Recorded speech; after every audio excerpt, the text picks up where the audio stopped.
നമസ്കാരം. പ്രൈം ഡിബേറ്റിലേക്ക് സ്വാഗതം.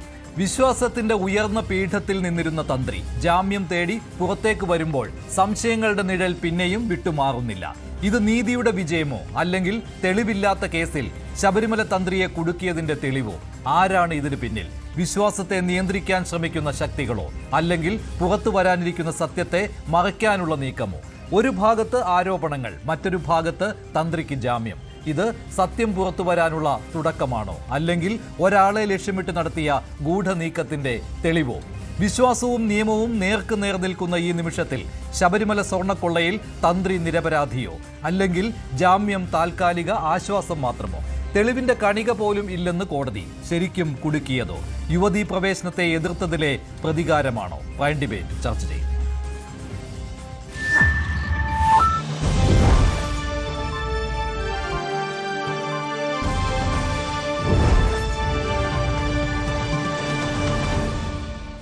സ്വർണ്ണക്കൊള്ളയിൽ ശബരിമല തന്ത്രി കണ്ഠരര് രാജീവരർക്ക് ജാമ്യം കിട്ടിയത് ജയിലിലായതിന്റെ 41-ാം ദിവസമാണ്. വിജിലൻസ് കോടതിയുടെ ഉത്തരവിൽ പറഞ്ഞിരിക്കുന്ന കാര്യങ്ങൾ തന്ത്രിക്ക് പൂർണ്ണമായിട്ടും അനുകൂലമാണ്.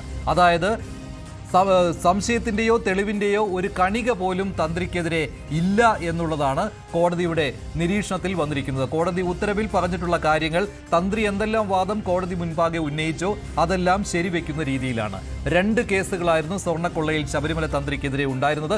ഈ 2 കേസിലും ശബരിമല തന്ത്രിക്ക് ജാമ്യം കിട്ടുകയായിരുന്നു. 2ലും ഗൂഢാലോചനയിൽ തന്ത്രിക്ക് ഒരു പങ്കുമില്ല എന്നാണ് കോടതി പ്രാഥമികമായി കണ്ടെത്തിയിരിക്കുന്നത്. അതിനാൽ തന്നെ തന്ത്രി ഉന്നയിച്ച ചില കാര്യങ്ങൾ വളരെ പ്രസക്തമാവുകയാണ് ഈ ജാമ്യാപേക്ഷയിൽ. അതിലേറ്റവും പ്രധാനപ്പെട്ട കാര്യം ശബരിമലയിൽ യുവതീ പ്രവേശനത്തെ എതിർത്തതിലുള്ള പ്രതികാരമാണ് സർക്കാരിന്റെ ഭാഗത്തു നിന്നുണ്ടായത്. പ്രത്യേക അന്വേഷണ സംഘത്തെ ഇതിനായി ഉപയോഗപ്പെടുത്തുകയായിരുന്നുവെന്നാണ് ശബരിമല തന്ത്രി കണ്ഠരര് രാജീവരര് വാദത്തിൽ പറഞ്ഞിരുന്നത്. ഇത് അംഗീകരിക്കുന്ന രീതിയിലായി പോയി കോടതിയുടെ ഉത്തരവ് എന്ന് പറയാതിരിക്കാനും പറ്റില്ല. സ്വർണ്ണക്കൊള്ളയിൽ തന്ത്രിയെ കുടുക്കുകയായിരുന്നോ സംസ്ഥാന സർക്കാരിന്റെ അറിവോടെ പ്രത്യേക അന്വേഷണ സംഘം എന്നുള്ള ചോദ്യം ഇപ്പോൾ ഉയരുകയാണ്. പ്രതിപക്ഷം ഈ ചോദ്യം ഉന്നയിച്ചു കഴിഞ്ഞു. നേരത്തെ BJP മാത്രമായിരുന്നു തന്ത്രിയെ അനുകൂലിച്ചിരുന്നത്. ഇപ്പോൾ കോൺഗ്രസും തന്ത്രിയെ അനുകൂലിച്ച് രംഗത്തെത്തിയിരിക്കുകയാണ്. VD സതീശന്റെ പ്രതികരണം ആദ്യം കേൾക്കാം.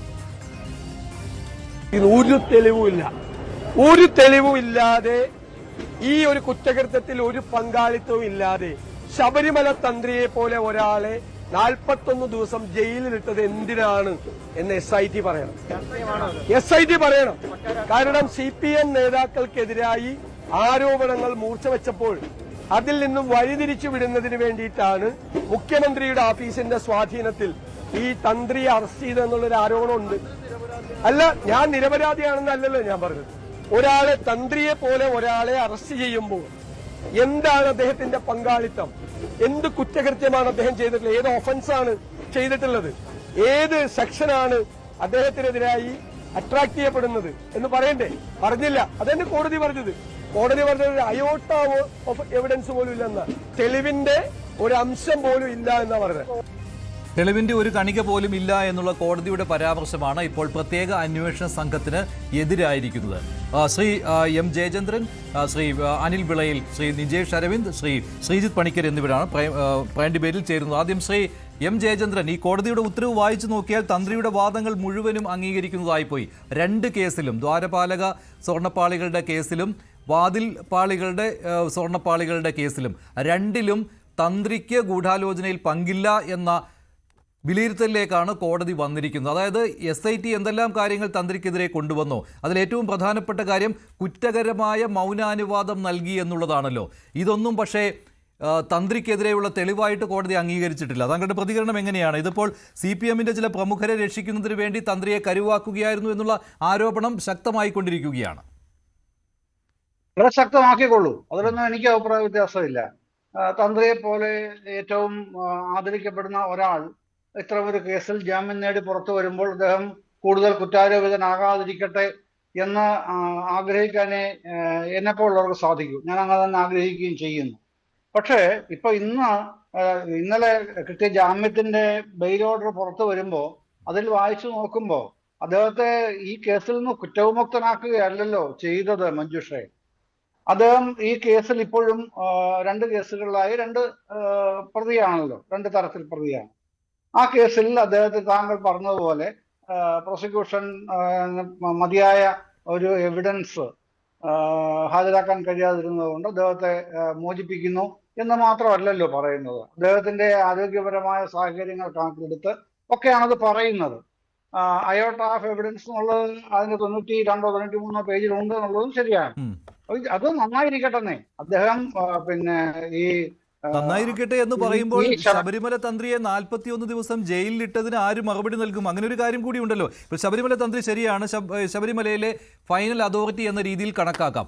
പക്ഷേ ഈ പ്രത്യേക അന്വേഷണ സംഘം കൊണ്ടുവന്ന തെളിവുകളുണ്ടല്ലോ, ആ റിമാൻഡ് റിപ്പോർട്ടിൽ സൂചിപ്പിച്ചിരുന്ന കാര്യങ്ങളൊക്കെ. കുറ്റകരമായ മൗനം അദ്ദേഹത്തിന്റെ ഭാഗത്തു നിന്നുണ്ടായി. അതായത് മൗനാനുവാദം നൽകി. അദ്ദേഹം ശ്രീകോവിൽ നട തുറക്കുന്ന സമയത്തും അവിടെ പൂജകളിൽ ഏർപ്പെട്ടിരിക്കുന്ന സമയത്തും അദ്ദേഹം കണ്ടുകൊണ്ടിരുന്നതാണ്. തൻ്റെ കൺമുൻപിൽ ദ്വാരപാലക സ്വർണ്ണപ്പാളികൾ അവിടെ ഇല്ല, അവ കൊണ്ടുപോയിട്ടുണ്ട് എന്നുള്ള കാര്യം 98 മുതലുള്ള കാര്യങ്ങൾ അദ്ദേഹത്തിന് അറിയാം. പ്രത്യേക അന്വേഷണ സംഘം പറഞ്ഞതാണ് അത് സ്വർണം പൊതിഞ്ഞവ തന്നെയാണ് എന്ന്. അവിടെ വെച്ച് തന്നെയാണ് അന്ന് അങ്ങനെ ചെയ്തത് എന്നുള്ള കാര്യവും. അതായത് സന്നിധാനത്ത് നിന്ന് വേറെ എങ്ങോട്ടും കൊണ്ടുപോകുന്നത് അത് മാനുവൽ അനുസരിച്ച് തെറ്റാണ് എന്നുള്ള കാര്യം തന്ത്രിക്കറിയാം. 98-ൽ സന്നിധാനത്ത് വെച്ച് തന്നെയാണ് അങ്ങനെ സ്വർണം പൊതിഞ്ഞത് എന്നുള്ള കാര്യവും അറിയാം. അപ്പോൾ 2019 ജൂണിൽ ഇങ്ങനെ കാര്യം തൻ്റെ കൺമുന്നിൽ നടന്നിട്ടും അദ്ദേഹം അത് ഗൗനിച്ചില്ല, ബോർഡിനെ അറിയിച്ചില്ല, ബന്ധപ്പെട്ട അധികാരികളെ അറിയിച്ചില്ല എന്നുള്ളതായിരുന്നുവല്ലോ. അതിന് നിയമത്തിൻ്റെ ഒരു കണ്ണുകൊണ്ട് നോക്കുമ്പോൾ അതൊരു കുറ്റമായിട്ട് കാണുന്നില്ല കോടതി. അതെ, അത് പറയുന്നുണ്ടല്ലോ. ആ slightly argued by the petitioner, petitioner cannot sit in judgment over the formal decision of the Travancore Devaswom board 5/7/2019 and 20/3/2019. ഇത് പറയുന്നുണ്ടല്ലോ. അത് പിന്നെ 92-ാം പേജിലാണ് അത് പറയുന്നത്. അത് ഉണ്ടല്ലോ മഞ്ജുഷേ. ഞാൻ പറഞ്ഞത് ഇതിൻ്റെ അകത്ത് ഇദ്ദേഹത്തെ കുറ്റപ്പെടുത്തണം അല്ലെങ്കിൽ ഇദ്ദേഹത്തെ കുറ്റക്കാരനാക്കണമെന്നോ പിന്നെ അദ്ദേഹം അകത്ത് കിടക്കണമെന്നോ ആഗ്രഹിക്കുന്ന ഒരാളല്ല ഞാൻ. പക്ഷെ നമ്മൾ സ്വാഭാവികമായും കേസുകൾ വരുമ്പോൾ അതിന്റെ നമ്മളുടെ ലഭിക്കുന്ന മതത്തിനനുസരിച്ച് വിമർശിക്കും, യോജിക്കും, വിയോജിക്കും. അതൊക്കെ സ്വാഭാവികമായി ഉണ്ടാകും. ഞാനും താങ്കളും ഒക്കെ അതാണല്ലോ ചെയ്യുന്നത് ഇത്തരം ചർച്ചകളിൽ. അത് ചെയ്തിട്ടുണ്ട് എന്നതിനപ്പുറത്തേക്ക് തന്ത്രിയെ ബോധപൂർവം കരുവാക്കാൻ ആരെങ്കിലും ശ്രമിച്ചിട്ടുണ്ട് എന്ന് താങ്കൾ ഇപ്പോൾ ഉന്നയിച്ച ആരോപണത്തിനോട് ഏതായാലും SIT ആണ് ഇത് ചെയ്യുന്നത്, അത് സംസ്ഥാന സർക്കാരാണ് ഇത് പ്രഷർ ചെയ്തിരിക്കുന്നതെന്ന് ആണ് പ്രതിപക്ഷ നേതാവ് പറയുന്നത്. അതിന് ആധാരമായ എന്തെങ്കിലും തെളിവുകൾ ഉണ്ടെന്നുണ്ടെങ്കിൽ അദ്ദേഹം ഹാജരാക്കട്ടെ. ഇതിനു മുമ്പ് അദ്ദേഹം പറഞ്ഞു ഏതോ IPS ഓഫീസർ ഇങ്ങനെ ഒട്ടമിട്ട് പറക്കുന്നുണ്ട്, ഞാനത് വെളിപ്പെടുത്തും. ഒരു വെളിപ്പെടുത്തലും ഉണ്ടായില്ല. എന്തുകൊണ്ടാണ് ഹൈക്കോടതി പറയാത്തത്? ഞങ്ങളടക്കം ചർച്ചയിൽ ചോദിച്ചിട്ടാണ്. നമുക്ക് ചർച്ചകൾ ചോദിക്കാനല്ലേ കഴിയൂ. പ്രതിപക്ഷ നേതാവ് പറയുന്നത് ഇത് സംസ്ഥാന സർക്കാരിന്റെ ഇടപെടലാണ് ഉണ്ടായത്. അത് CPM-ന്റെ ചില പ്രമുഖർക്ക് നേരെ അന്വേഷണം നീണ്ടപ്പോൾ, അദ്ദേഹം ഉദ്ദേശിക്കുന്ന കടകംപള്ളിക്ക് നേരെ അന്വേഷണം നീണ്ടപ്പോൾ ആ സമയം തന്ത്രിയെ കരുവാക്കി എന്നുള്ളതാണല്ലോ. എന്തുകൊണ്ട് അങ്ങനെ പറയുന്നു പ്രതിപക്ഷ നേതാവ്? നേരത്തെ ഉന്നയിച്ച ആരോപണങ്ങൾ അത് തെളിവായിട്ട് അദ്ദേഹം നൽകിയിട്ടില്ല എന്നിപ്പോൾ ശ്രീ M ജയചന്ദ്രൻ ഇവിടെ പറയുകയാണ്. ശ്രീ നിജേഷ്. മഞ്ജുഷ, അതിലെന്താ സംശയമുള്ളത്? ഇപ്പൊ കേരളത്തിലെ സ്വർണ്ണക്കൊള്ള ഒരു വലിയ ചർച്ചയിലേക്ക് വന്ന സമയം, ശബരിമലയ്ക്കകത്ത് ഇങ്ങനെയൊക്കെ സംഭവിച്ചു എന്ന് വളരെ പ്രയാസത്തോടുകൂടി കേരളത്തിലെ ജനത പ്രയാസത്തോടുകൂടി സ്വീകരിച്ച സമയം, ആ സമയത്ത് വരിവരിയായി നിരനിരയായി CPM-ന്റെ നേതാക്കന്മാർ ജയിലിലേക്ക് പോയി. ഇപ്പൊ CPM-ന്റെ നേതാക്കന്മാർ, പ്രത്യേകിച്ചും ദേവസ്വം ബോർഡിലെ ദേവസ്വം ബോർഡിലെ ഓരോ ഭാരവാഹികൾ, ട്രസ്റ്റി ബോർഡ് അംഗങ്ങൾ, ചെയർമാൻ ഉൾപ്പെടെയുള്ള ആളുകൾ ജയിലറയ്ക്കുള്ളിൽ കിടന്നു. ഇങ്ങനെ CPM-നെതിരെ, ഇടതുപക്ഷത്തിനെതിരെ, പിണറായി വിജയൻ ഭരണകൂടത്തിനെതിരെ ഒരു പൊതുവികാരം ഉയർന്നു വന്നപ്പോൾ അതിൽ നിന്ന് രക്ഷപ്പെടാൻ വേണ്ടി ഉണ്ടാക്കിയ ഒരു തന്ത്രമാണ്. ആ തന്ത്രത്തിന്റെ ഭാഗമായി തന്ത്രി അകത്തേക്ക് പോകുന്നു. എന്തായിരുന്നു മഞ്ജുഷ അന്നത്തെ ചർച്ച? 3 ദിവസമാണ് ചാനൽ ചർച്ചകൾക്കകത്ത് തന്ത്രിയുടെ അറസ്റ്റുമായി ബന്ധപ്പെട്ട് വന്നത്. അത് CPM-ന്റെ ആളുകൾ വളരെ ശക്തമായി തന്ത്രി വരെ തട്ടിപ്പുകാരനാണ് എന്ന് ആഞ്ഞു പറഞ്ഞു. അപ്പൊ പൊതു വികാരം എന്തായി? സാധാരണക്കാരുടെ മനസ്സിനകത്തേക്ക് എന്ത് വന്നു?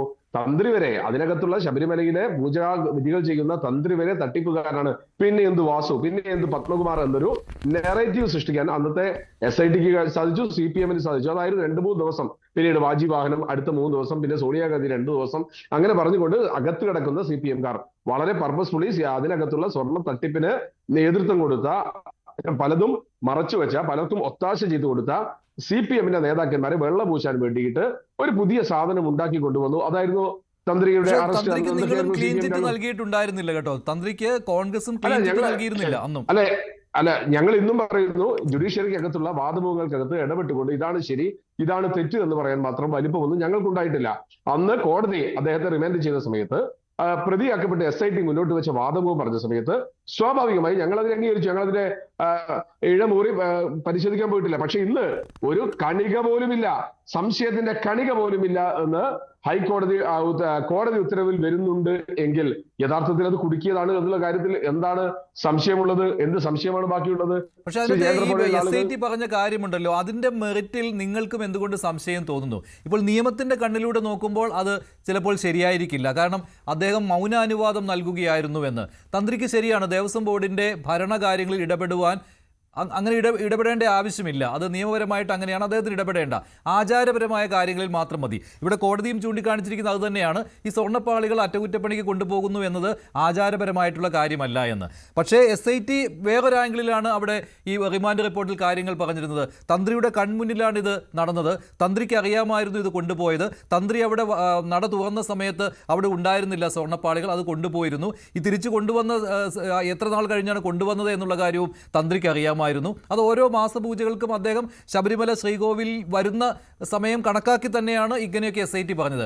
അപ്പോൾ നിങ്ങൾക്ക് വന്ന് തന്ത്രിയിൽ സംശയം തോന്നിയതല്ലേ SIT ഇത്രയും ഈ കാര്യങ്ങൾ പറഞ്ഞപ്പോൾ? പക്ഷേ അന്നേരവും മറ്റൊരു സംശയം ഉണ്ടായിരുന്നല്ലോ, ഇതെല്ലാം നിയമപരമായി നിലനിൽക്കുമോ കോടതി മുൻപാകെ ചെല്ലുമ്പോൾ എന്നുള്ളത്.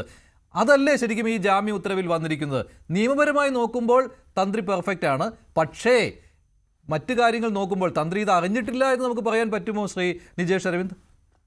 അല്ല, മഞ്ജുഷിന് സംശയം തോന്നുന്ന കാര്യങ്ങൾ ഒന്ന് പ്രേക്ഷകരോട് വിശദീകരിച്ചാൽ, തന്ത്രി ഇതിൽ പങ്കാളിയാണ് എന്ന് തോന്നുന്ന കാര്യങ്ങൾ നേരത്തെ CPM-കാർ വിശദീകരിച്ച കാര്യങ്ങൾ ഒന്ന് ആവർത്തിച്ച് മഞ്ജുഷ് വിശദീകരിച്ചാൽ നന്നാവും. നമ്മളൊക്കെ കേട്ടത് 1000 കുറ്റവാളികൾ രക്ഷപ്പെട്ടാലും ശരി ഒരു നിരപരാധി പോലും ശിക്ഷിക്കപ്പെടരുത് എന്നാണ്. സംശയത്തിന്റെ അല്ലെങ്കിൽ പഴുതുകളെ ലക്ഷ്യം വെച്ചുകൊണ്ട് ഒരു മറ സൃഷ്ടിക്കാൻ വേണ്ടി ഒരു മനുഷ്യനെ 41 ദിവസം ജയിലറയ്ക്കുള്ളിൽ ഇടുക. മറ്റുള്ളവരൊക്കെ സ്വാഭാവിക ജാമ്യം തേടിയിട്ടാണ് പുറത്തു വരുന്നത് എങ്കിൽ ഒരു ഇടക്കാല ഉത്തരവ് ജാമ്യ ഹർജിയിൽ കൃത്യമായി വാദം കേട്ടിട്ടാണ് കോടതി പുറത്തുവിട്ടിരിക്കുന്നത്. നേരത്തെ ശ്രീ ജയേന്ദ്രൻ ചോദിച്ചു കുറ്റവിമുക്തനാക്കിയിട്ടില്ലല്ലോ എന്ന്. ബെയിൽ ഓർഡറിൽ എവിടെയെങ്കിലും കുറ്റവിമുക്തനാക്കാൻ പറ്റുമോ? അങ്ങനെയൊന്നും പറ്റില്ലല്ലോ. ഞങ്ങൾ മുന്നോട്ട് വെക്കുന്നത് മഞ്ജുഷെ, ഒരു രാഷ്ട്രീയ ലക്ഷ്യം CPM-നുണ്ടായിരുന്നു. അതിനുവേണ്ടി SIT ചില കാര്യങ്ങളിൽ വെള്ളം ചേർത്തു. അല്ലാതെ ഒരിക്കലും ചിത്രത്തിലേക്ക് വരേണ്ട ആവശ്യമില്ലാത്ത ഒരാളെ, പ്രത്യേകിച്ചും ആ സ്വർണ്ണക്കൊള്ള ഇന്ത്യയിൽ ലോകത്തും ചർച്ച ചെയ്യപ്പെട്ട സമയത്ത് CPM-ന്റെ നേതാക്കന്മാർ ഒന്നടങ്കം ജയിലിൽ കഴിയുന്ന സമയത്ത് എന്തെങ്കിലുമൊക്കെ കൊണ്ടുവന്ന് രക്ഷപ്പെടാനുള്ള ശ്രമം CPM നടത്തുമ്പോൾ അതിനുള്ള ഒരു വഴി തുറന്നു കൊടുത്തതായിരുന്നു SIT-യിലൂടെ. തന്ത്രി അറസ്റ്റ് ചെയ്തു. അന്നാണ് യഥാർത്ഥത്തിൽ സ്വർണ്ണക്കൊള്ളയുടെ ചർച്ച കേരളത്തിൽ വഴിമാറിപ്പോയത്. സാധാരണക്കാരായ ആളുകളുടെ ചർച്ചയിൽ നിന്ന് തന്ത്രി വരെ ഇങ്ങനെ തട്ടിപ്പ് നടത്തി കഴിഞ്ഞാൽ എന്നൊരു ചിന്തയിലേക്ക് പോയത്. വളരെ കൃത്യമായ ആഖ്യാനമാണ് CPM രചിച്ചത്, തിരക്കഥയുണ്ടാക്കിയത്. ആ തിരക്കഥയ്ക്ക് അനുസരിച്ചാണ് SIT പോയത്. കാരണം നമുക്കൊക്കെ അറിയാവുന്നതുപോലെ വളരെ നിർണായകമായ ഒരു തെരഞ്ഞെടുപ്പ് കാലത്തിലേക്കാണ് നമ്മൾ കാലെടുത്ത് വെക്കുന്നത്. CPM-ന്റെ ആവശ്യം, SIT-യുടെ ആവശ്യം എങ്ങനെയെങ്കിലും ഏപ്രിൽ മാസത്തിന്റെ അപ്പുറത്തേക്ക് ഇത് നീക്കുക. ഇന്നിപ്പോ കോടതി മാർച്ച് 31 പറഞ്ഞു. നമ്മളൊക്കെ കേട്ടതാണ് 6 ആഴ്ച, 8 ആഴ്ച, 9 ആഴ്ച, 12 ആഴ്ച, എത്രയോ കാലമായി. സെപ്റ്റംബർ മാസം ഏകദേശം അവസാനിക്കുന്ന ഒക്ടോബർ മാസം ആരംഭിക്കുന്ന കാലത്ത് അന്ന് 6 ആഴ്ച കൊടുത്ത് തുടങ്ങിയ SIT-യുടെ അന്വേഷണം ഇന്നും എവിടെയും എത്തിയിട്ടില്ല എന്ന് കേൾക്കുമ്പോഴാണ് ഇത് എത്രത്തോളം ലാഗ് ചെയ്യിക്കുന്നുണ്ട് ഭരണ സംവിധാനം എന്നുള്ളത് നമുക്ക് മനസ്സിലാക്കാൻ സാധിക്കാം. ആ ലാഗിങ്ങിന്റെ ഭാഗമായിക്കൊണ്ട് ഓരോരുത്തരെ CPM നേതാക്കന്മാരെയായി ജയിലിൽ നിന്ന് പുറത്തിറക്കാൻ കൂടി സാധിച്ചിട്ടുണ്ട്. SIT-യുടെ അന്വേഷണം എങ്ങോട്ടേക്ക് നീങ്ങുന്നു എന്ന ഒരു ചിന്ത കൂടി ഇതിലൂടെ വരുന്നുണ്ട്. ശ്രീജിത്ത് പണിക്കർ, ഇതിൽ ഏറ്റവും രസകരമായ കാര്യം ഇതൊരു സെൽഫ് കോൾ എന്ന രീതിയിലേക്കും പോയിട്ടില്ലേ SIT-യുടെ? ഉദാഹരണത്തിന് ആ ജാമ്യ ഉത്തരവിൽ തന്നെ പറയുന്നത് മെയ് 18-നും ജൂലൈ 20-നും മഹസറുകളിൽ തന്ത്രി ഒപ്പിട്ടില്ല എന്നുള്ള കാര്യമാണല്ലോ. അത് ഗൂഢാലോചനയ്ക്ക് തെളിവായിട്ടാണ് ഈ പറയുന്ന SIT അന്ന് അവതരിപ്പിച്ചത്. പക്ഷേ അത് ഒപ്പിടാത്തത് തന്നെ ഈ കോൺസ്പിറസിയിൽ അദ്ദേഹത്തിന് പങ്കാളിത്തം ഇല്ല എന്നത് വ്യക്തമാക്കുന്നു എന്ന കാര്യം കോടതി ചൂണ്ടിക്കാണിക്കുമ്പോൾ ഇതുപോലെ SIT ഈ നിയമപരമായി നിലനിൽക്കാത്ത കാര്യങ്ങളാണ് ഉന്നയിച്ചുകൊണ്ട് തന്ത്രിയെ അറസ്റ്റ് ചെയ്ത് എന്നതിലേക്ക് വരികയാണല്ലോ. അതായത് SIT-യുടെ വീഴ്ച എന്നതിനെ പറയാമല്ലോ. ശ്രീ മഞ്ജുഷ്, താങ്കൾ ഓർക്കുന്നുണ്ടാകും, ഈ ഒരു വിവാദത്തിലേക്ക് തന്ത്രി ഉൾപ്പെടുകയും അദ്ദേഹത്തിൻ്റെ അറസ്റ്റ് വരികയും ചെയ്ത സമയം മുതൽ തന്നെ തന്ത്രിയുടെ അറസ്റ്റ് നീതിപരമല്ല എന്ന് വാദിച്ചിരുന്നയാളാണ് ഞാൻ. കാരണം അതിൻ്റെ റിമാൻഡ് റിപ്പോർട്ടിൽ സ്ട്രോങ് ആയിട്ടുള്ള ഒരു കേസ് മേക്കൗട്ട് ചെയ്യുന്നില്ല എന്നതിനെക്കുറിച്ച് ആ സമയം മുതൽ തന്നെ ഞാൻ പറഞ്ഞിരുന്നു. അപ്പോൾ മഞ്ജുഷ് അല്പം മുമ്പ് പറഞ്ഞതുപോലെ തന്ത്രി ഇതൊന്നും അറിഞ്ഞില്ല എന്നൊരു വാദം തന്ത്രിക്ക് പോലുമില്ല. അത് അദ്ദേഹത്തിൻ്റെ സബ്മിഷൻ നോക്കിക്കഴിഞ്ഞാൽ അറിയാം. അദ്ദേഹത്തിന് ഇതൊക്കെ അറിയാം. പക്ഷേ അത് ദേവസ്വം ബോർഡ് എടുക്കുന്ന ഒരു തീരുമാനമാണ്. തനിക്ക് അധികാരമില്ലാത്ത ഒരു കാര്യത്തിൽ താൻ ഇടപെടേണ്ടുന്ന ആവശ്യമില്ല എന്നുള്ള ബോധ്യത്തിന്റെ അടിസ്ഥാനത്തിൽ അദ്ദേഹം ഇടപെട്ടില്ല എന്ന് വളരെ കൃത്യമായിട്ട് അദ്ദേഹത്തിന്റെ ബെയിൽ പ്ലേയിൽ പറയുന്നുണ്ട്. അദ്ദേഹത്തിന്റെ ബെയിൽ പ്ലേ ഞാൻ വായിച്ചിട്ടുണ്ട്. മറ്റൊന്ന്, ശ്രീ ജയചന്ദ്രൻ ഇവിടെ പറഞ്ഞ വാദം അത് ശ്രീ നിജേഷ് ഓൾറെഡി പറഞ്ഞു, എങ്കിലും അത് ആവർത്തിച്ച് പറയേണ്ടതാണ്. കാരണം ആർക്കെങ്കിലും തെറ്റിദ്ധാരണ ഉണ്ടെങ്കിൽ ജാമ്യം കേൾക്കുന്ന കോടതിക്ക് ഒരാളിനെ കുറ്റവിമുക്തനായിട്ട് വിടാൻ കഴിയില്ല എന്നുള്ളത് താങ്കൾ മനസ്സിലാക്കണം. പക്ഷേ ഇദ്ദേഹത്തിനെതിരെ ഒരു തെളിവുമില്ല എന്ന് പറഞ്ഞു കഴിഞ്ഞാൽ അതിനർത്ഥം നിലവിൽ ഒരു കുറ്റവും അദ്ദേഹത്തിനെതിരെ ചാർജ് ചെയ്തിരിക്കുന്നത് നിയമപരമായി നിലനിൽക്കാനുള്ള തെളിവുകളില്ല എന്ന് തന്നെയാണ്. ഇനി ഏറ്റവും പ്രധാനം, അദ്ദേഹം പറഞ്ഞു ഇതിൽ എന്തെങ്കിലും തരത്തിലുള്ള രാഷ്ട്രീയ പ്രേരണയോ അല്ലെങ്കിൽ അദ്ദേഹത്തിനെ ബോധപൂർവം കൊടുക്കുന്നതിനുള്ള ഒരു ശ്രമമോ ഇതിലില്ല എന്ന്. ഒരാളിനെ അറസ്റ്റ് ചെയ്യുക, പ്രത്യേകിച്ച് കോടതി തന്നെ പറയുന്നത് പോലെ കേരളത്തിലെ ഏറ്റവും പ്രധാനപ്പെട്ട ക്ഷേത്രത്തിലെ ചീഫ് പ്രീസ്റ്റാണ്. അങ്ങനെയുള്ള ഒരാളിനെ അറസ്റ്റ് ചെയ്യുന്നതിന് മുമ്പ് SIT വളരെ കൃത്യമായിട്ടുള്ള മുന്നൊരുക്കങ്ങൾ നടത്തണമായിരുന്നു. ആ മുന്നൊരുക്കങ്ങൾ എന്ന് പറയുന്നത് അദ്ദേഹത്തിനെതിരെയുള്ള തെളിവുകൾ ശേഖരിക്കുക എന്നുള്ളതാണ്. ആരോപിക്കപ്പെടുന്ന ഏതെങ്കിലും ഒരു കാര്യത്തിനെങ്കിലും തെളിവുണ്ടായിരുന്നുവെങ്കിൽ ഇതൊക്കെ ശരിയാണ്. അപ്പോൾ തെളിവുകളുടെ പൂർണ്ണമായിട്ടുള്ള അഭാവത്തിൽ അദ്ദേഹത്തെ അറസ്റ്റ് ചെയ്യാൻ മറ്റെന്ത് കാരണമാണ് എന്നാണ് അന്വേഷിക്കേണ്ടത്. അപ്പൊ കേസിന്റെ നേരിട്ട് കണ്ടയാളാണ് എന്നുള്ളതാണല്ലോ ആ റിമാൻഡ് റിപ്പോർട്ട് വായിക്കുമ്പോൾ. അതാണല്ലോ SIT അവിടെയാണല്ലോ കൂടുതൽ ഊന്നൽ നൽകിയത്. ഏതെല്ലാം ദിവസങ്ങളിൽ അദ്ദേഹം മാസപൂജകൾക്ക് നട തുറന്നു, ആ സമയത്ത് അവിടെ ഈ ദ്വാരപാലക സ്വർണ്ണപ്പാളികൾ ഇല്ലായിരുന്നു എന്നുള്ള കാര്യം അദ്ദേഹത്തിന് അറിയാമായിരുന്നു. തിരികെ എന്നാണ് കൊണ്ടുവച്ചത് എന്നുള്ള കാര്യം അറിയാമായിരുന്നു. ഇതിലാണല്ലോ ഈ SIT ഊന്നൽ നൽകിയത്. അത് അന്നേ ഈ നിയമപരമായി നിലനിൽക്കാൻ ബുദ്ധിമുട്ടുള്ള കാര്യമാണ് എന്ന് ഈ താങ്കൾ ഉൾപ്പെടെയുള്ളവർ വാദിച്ച ഒരു കാര്യമാണ്. അതിപ്പോൾ ശരിയായി വന്നിരിക്കുകയാണ്. പക്ഷെ അവിടെയും താങ്കൾ ഈ തുടക്കത്തിൽ പറഞ്ഞ പോലെ തന്ത്രിക്കെല്ലാം അറിയാമായിരുന്നു.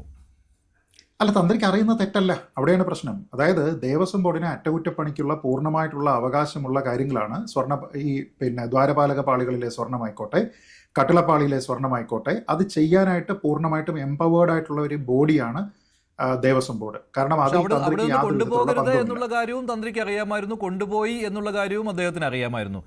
അത് കൊണ്ടുപോകണമെങ്കിൽ അത് കൊണ്ടുപോകണമെങ്കിൽ എന്ത് ചെയ്യണം? അത് ദേവസ്വം ബോർഡിന്റെ ഭരണസമിതി തീരുമാനമെടുക്കുകയും അത് സ്പെഷ്യൽ കമ്മീഷണറെ അറിയിക്കുകയും ഹൈക്കോടതിയെ അറിയിക്കുകയും ഹൈക്കോടതിയുടെയും സ്പെഷ്യൽ കമ്മീഷണറുടെയും ഉത്തരവ് അല്ലെങ്കിൽ അവരുടെ അനുമതി വാങ്ങുകയും ചെയ്യണം. അത് വാങ്ങിയിട്ടുണ്ടോ ഇല്ലയോ എന്നുള്ളത് അന്വേഷിക്കേണ്ടത് തന്ത്രിയുടെ ജോലിയല്ല. മറിച്ച് ഇതുമായി ബന്ധപ്പെട്ട് ദേവസ്വം ബോർഡിൻ്റെതായിട്ടുള്ള ഭരണപരമായിട്ടുള്ള ഒരു ഓർഡർ ഉണ്ട്. ആ ഓർഡർ വന്നു കഴിഞ്ഞാൽ ദാറ്റ് ഈസ് സഫീഷ്യന്റ്. അതിനപ്പുറത്തേക്ക് അതിന് മുകളിൽ കയറി ഇത് നിങ്ങൾ സ്പെഷ്യൽ കമ്മീഷണറോട് ചോദിച്ചിട്ടുണ്ടോ, ഇത് നിങ്ങൾ ഹൈക്കോടതിയിൽ പോയി അനുമതി മേടിച്ചിട്ടുണ്ടോ തുടങ്ങിയ കാര്യങ്ങൾ ചോദിക്കേണ്ടുന്ന യാതൊരു വിധത്തിലുള്ള അവകാശമോ അധികാരമോ തന്ത്രിക്കില്ല എന്നുള്ളതാണ് ഇതിലെ ഏറ്റവും പ്രധാനപ്പെട്ട കാര്യം. നമ്മൾ ആ റിമാൻഡ് റിപ്പോർട്ടോ അദ്ദേഹത്തിനെതിരെയുള്ള കുറ്റപത്രമോ അല്ലെങ്കിൽ അദ്ദേഹത്തിനെതിരെയുള്ള എന്തൊക്കെ കുറ്റങ്ങളാണ് ചുമത്തിയിരിക്കുന്നത് റിമാൻഡ് റിപ്പോർട്ട് മാത്രമേ വന്നിട്ടുള്ളൂ. ജാമ്യാപേക്ഷയെ എതിർത്തുകൊണ്ട് SIT ഉന്നയിച്ച വാദങ്ങൾ. അതെ, അതിൽ പറഞ്ഞിരിക്കുന്ന പ്രധാനപ്പെട്ട കാര്യങ്ങൾ എന്താണ്? ഒന്ന്, അനുജ്ഞ കൊടുത്തില്ല, അദ്ദേഹം അതുവഴി ആചാരലംഘനം നടത്തി എന്നാണ്. അനുജ്ഞ കൊടുത്തില്ല എന്നുള്ളത് SITയുടെ വിഷയമല്ല. ആചാരലംഘനം നടത്തി എന്നുള്ളത് SITക്കോ അല്ലെങ്കിൽ ഇന്ത്യയിലെ BNSO നമ്മുടെ IPCO അനുസരിച്ചിട്ട് കേസെടുക്കാൻ പറ്റുന്ന ഒരു പ്രൊവിഷനുമല്ല. രണ്ട്, അദ്ദേഹം ഈ പറഞ്ഞതുപോലെ ഇത് റിപ്പോർട്ട് ചെയ്തില്ല എന്നുള്ളതാണ്. ആ റിപ്പോർട്ട് ചെയ്തില്ല എന്നുള്ളതിനെ കുറിച്ച് വളരെ കൃത്യമായിട്ട് കോടതി ഇതിൽ പറയുന്നുണ്ട്. അത് അദ്ദേഹത്തിന്റെ ബെയിൽ ആപ്ലിക്കേഷനിൽ പറഞ്ഞിരിക്കുന്ന കാര്യത്തിനെ പൂർണ്ണമായിട്ടും എൻഡോഴ്സ് ചെയ്യുന്നുണ്ട്. പിന്നീട് പറഞ്ഞിരിക്കുന്ന ഒരു കാര്യം, അതുവഴി അദ്ദേഹം മൗനാനുവാദം കൊടുത്തു എന്നുള്ളതാണ്. ഈ മൗനാനുവാദവുമായി ബന്ധപ്പെട്ട് കോടതി ഇതിന്റെ ജഡ്ജ്മെന്റിൽ പറയുന്ന ഒരു പ്രധാനപ്പെട്ട കാര്യമുണ്ട്. അതായത് മൗനമായിട്ടുള്ള അനുവാദം, നിങ്ങൾ മൗനത്തോടു കൂടി ഇരിക്കുന്ന സമയത്ത് അതൊരു കുറ്റകൃത്യത്തിനുള്ള ഒരു എൻഡോഴ്സ്മെന്റ് ആയിട്ട് വരുന്നത് എപ്പോഴാണ്? നിങ്ങൾ you should be in A position of power. അതായത് നിങ്ങൾക്ക് ഒരു കാര്യത്തിൽ ജഡ്ജ്മെന്റിൽ ഇരിക്കാൻ തക്ക അധികാരം നിങ്ങൾക്കുള്ള സമയത്ത് നിങ്ങൾ ആ അധികാരം ഉപയോഗിക്കാതെ പകരം മൗനം പാലിച്ചിരുന്നാൽ മാത്രമാണ് നിങ്ങളൊരു കുറ്റം ചെയ്യുന്നത്. മറിച്ച് നിങ്ങൾക്ക് അങ്ങനെയുള്ള ഒരു അധികാരമുള്ള പൊസിഷനിലല്ല നിങ്ങൾ ഇരിക്കുന്നത് എങ്കിൽ നിങ്ങൾ മൗനം പാലിച്ചാലോ ഇല്ലെങ്കിലോ അത് ഒരു തരത്തിലും നിങ്ങൾ കൊടുക്കുന്ന ഒരു അനുവാദമായിട്ട് മാറുകയില്ല. അതായത് ഈ പാളികളൊക്കെ അവിടെ നിന്ന് എടുത്തുകൊണ്ട് പോകുന്നതിന് തന്ത്രിയുടെ അനുമതി വേണ്ട. അങ്ങനെ വേണ്ടാത്ത ഒരു കാര്യത്തിൽ അദ്ദേഹം മിണ്ടിയാലും മിണ്ടിയില്ലെങ്കിലും അത് അദ്ദേഹത്തിനെതിരെയുള്ള കുറ്റമല്ല. ഇനിയുള്ളത് ഗൂഢാലോചനയാണ്. ആ ഗൂഢാലോചന എന്ന് പറയുമ്പോൾ മീറ്റിംഗ് ഓഫ് മൈൻഡ്സ് പ്രൂവ് ചെയ്യണം. അതിന് പറ്റുന്ന ഒരു കാര്യവുമില്ല.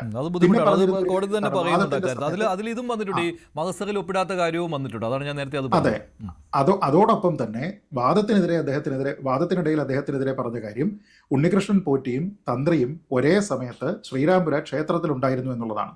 എന്നാൽ ആ ക്ഷേത്രത്തിൽ നിന്നുള്ള റെക്കോർഡുകൾ കൊണ്ടുവന്ന് ബെയിൽ പ്ലേയിൽ സമർപ്പിച്ചിട്ടുണ്ട്.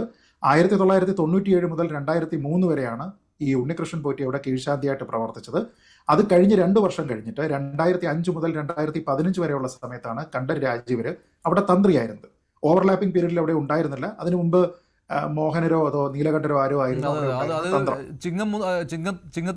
അതെ അതെ, അതായത് ബേസിക് ഡോക്യുമെന്റുകൾ പോലും കൃത്യമായി കൊണ്ടുവരാതെ ഇവർ തമ്മിൽ അവിടെ ഉണ്ടായിരുന്ന ബന്ധം അങ്ങനെയാണ് തുടങ്ങിയത് എന്ന് പറഞ്ഞിരിക്കുന്ന കാര്യങ്ങൾ ഉൾപ്പെടെ എല്ലാം വ്യാജ നിർമ്മിതിയാണ് എന്നുള്ളതാണ്. ഇതിൽ ആദ്യം മുതൽ നമ്മൾ പറയുന്ന ഒരു കാര്യമുണ്ട്, മതപരമായിട്ടുള്ള അവിടുത്തെ ചടങ്ങുകൾ, ആചാരം, പൂജ, ഈ കാര്യങ്ങളുടെ കസ്റ്റോഡിയനാണ് തന്ത്രി.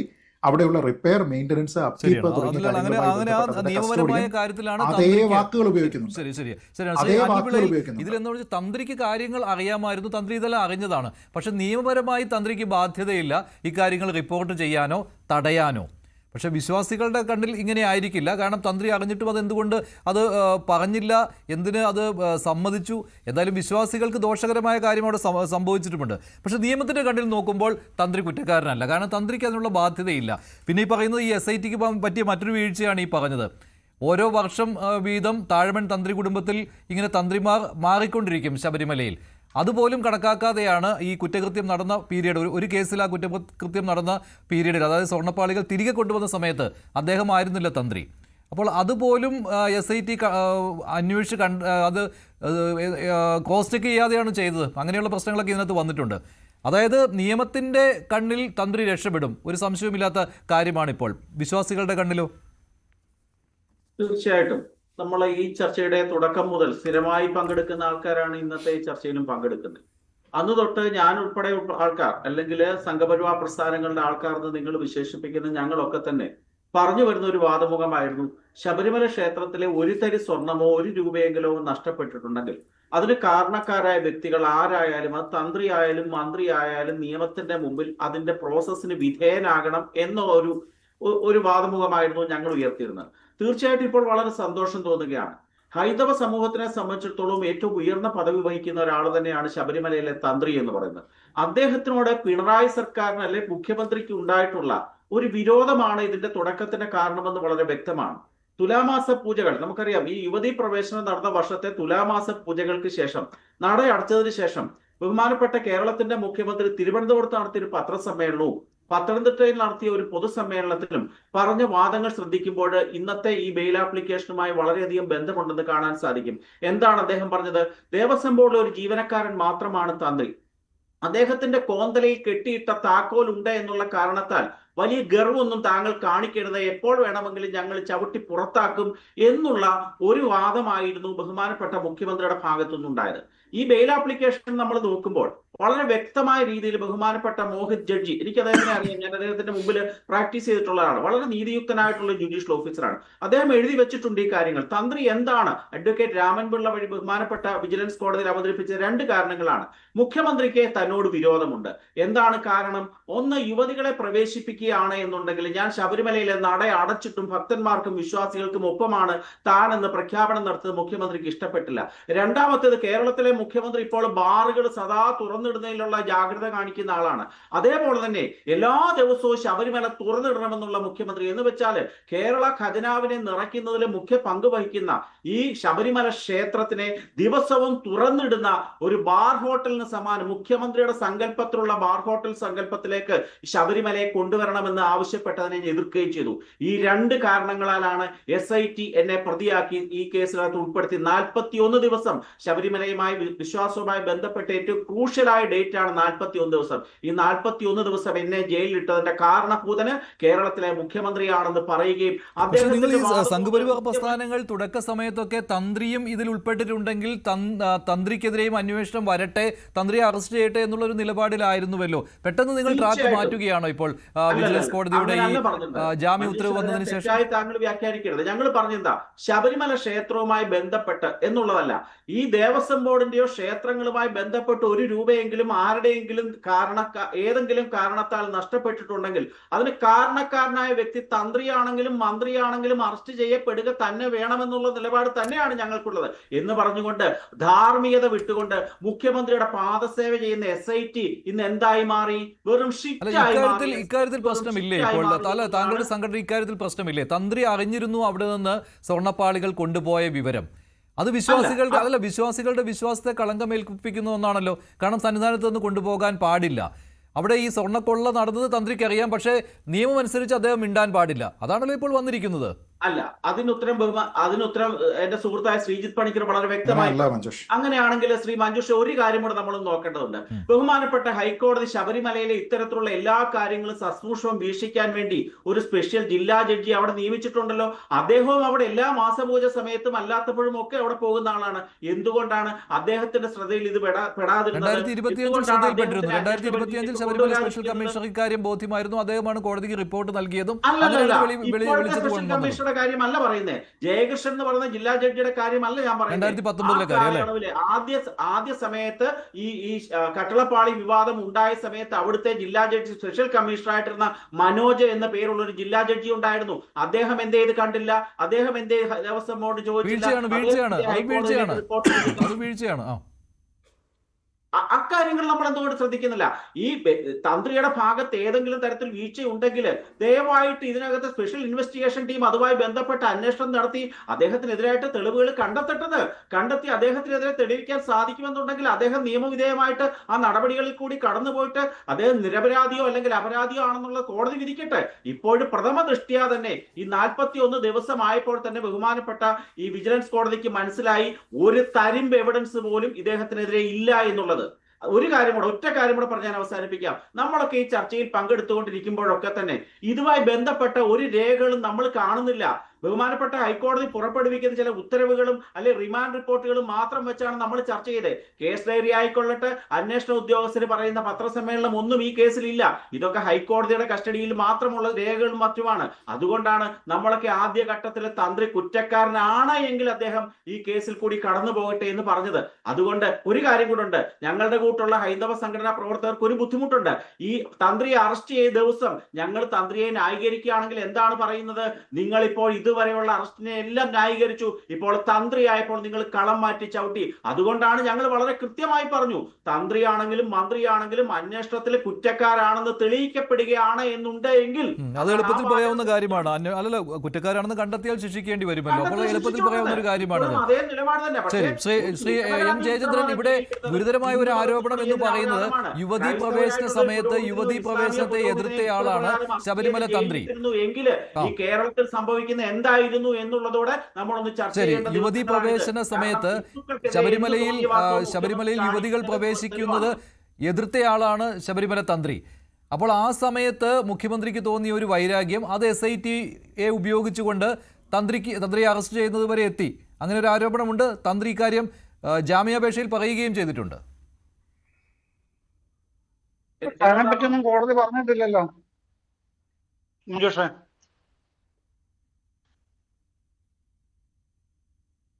പക്ഷേ ജാമ്യം കിട്ടുമ്പോൾ ഇതെല്ലാം വരുന്നില്ലേ ശ്രീ ജയചന്ദ്രൻ? അത് കോടതിക്ക് അത് കണ്ടെത്താൻ കഴിയില്ല.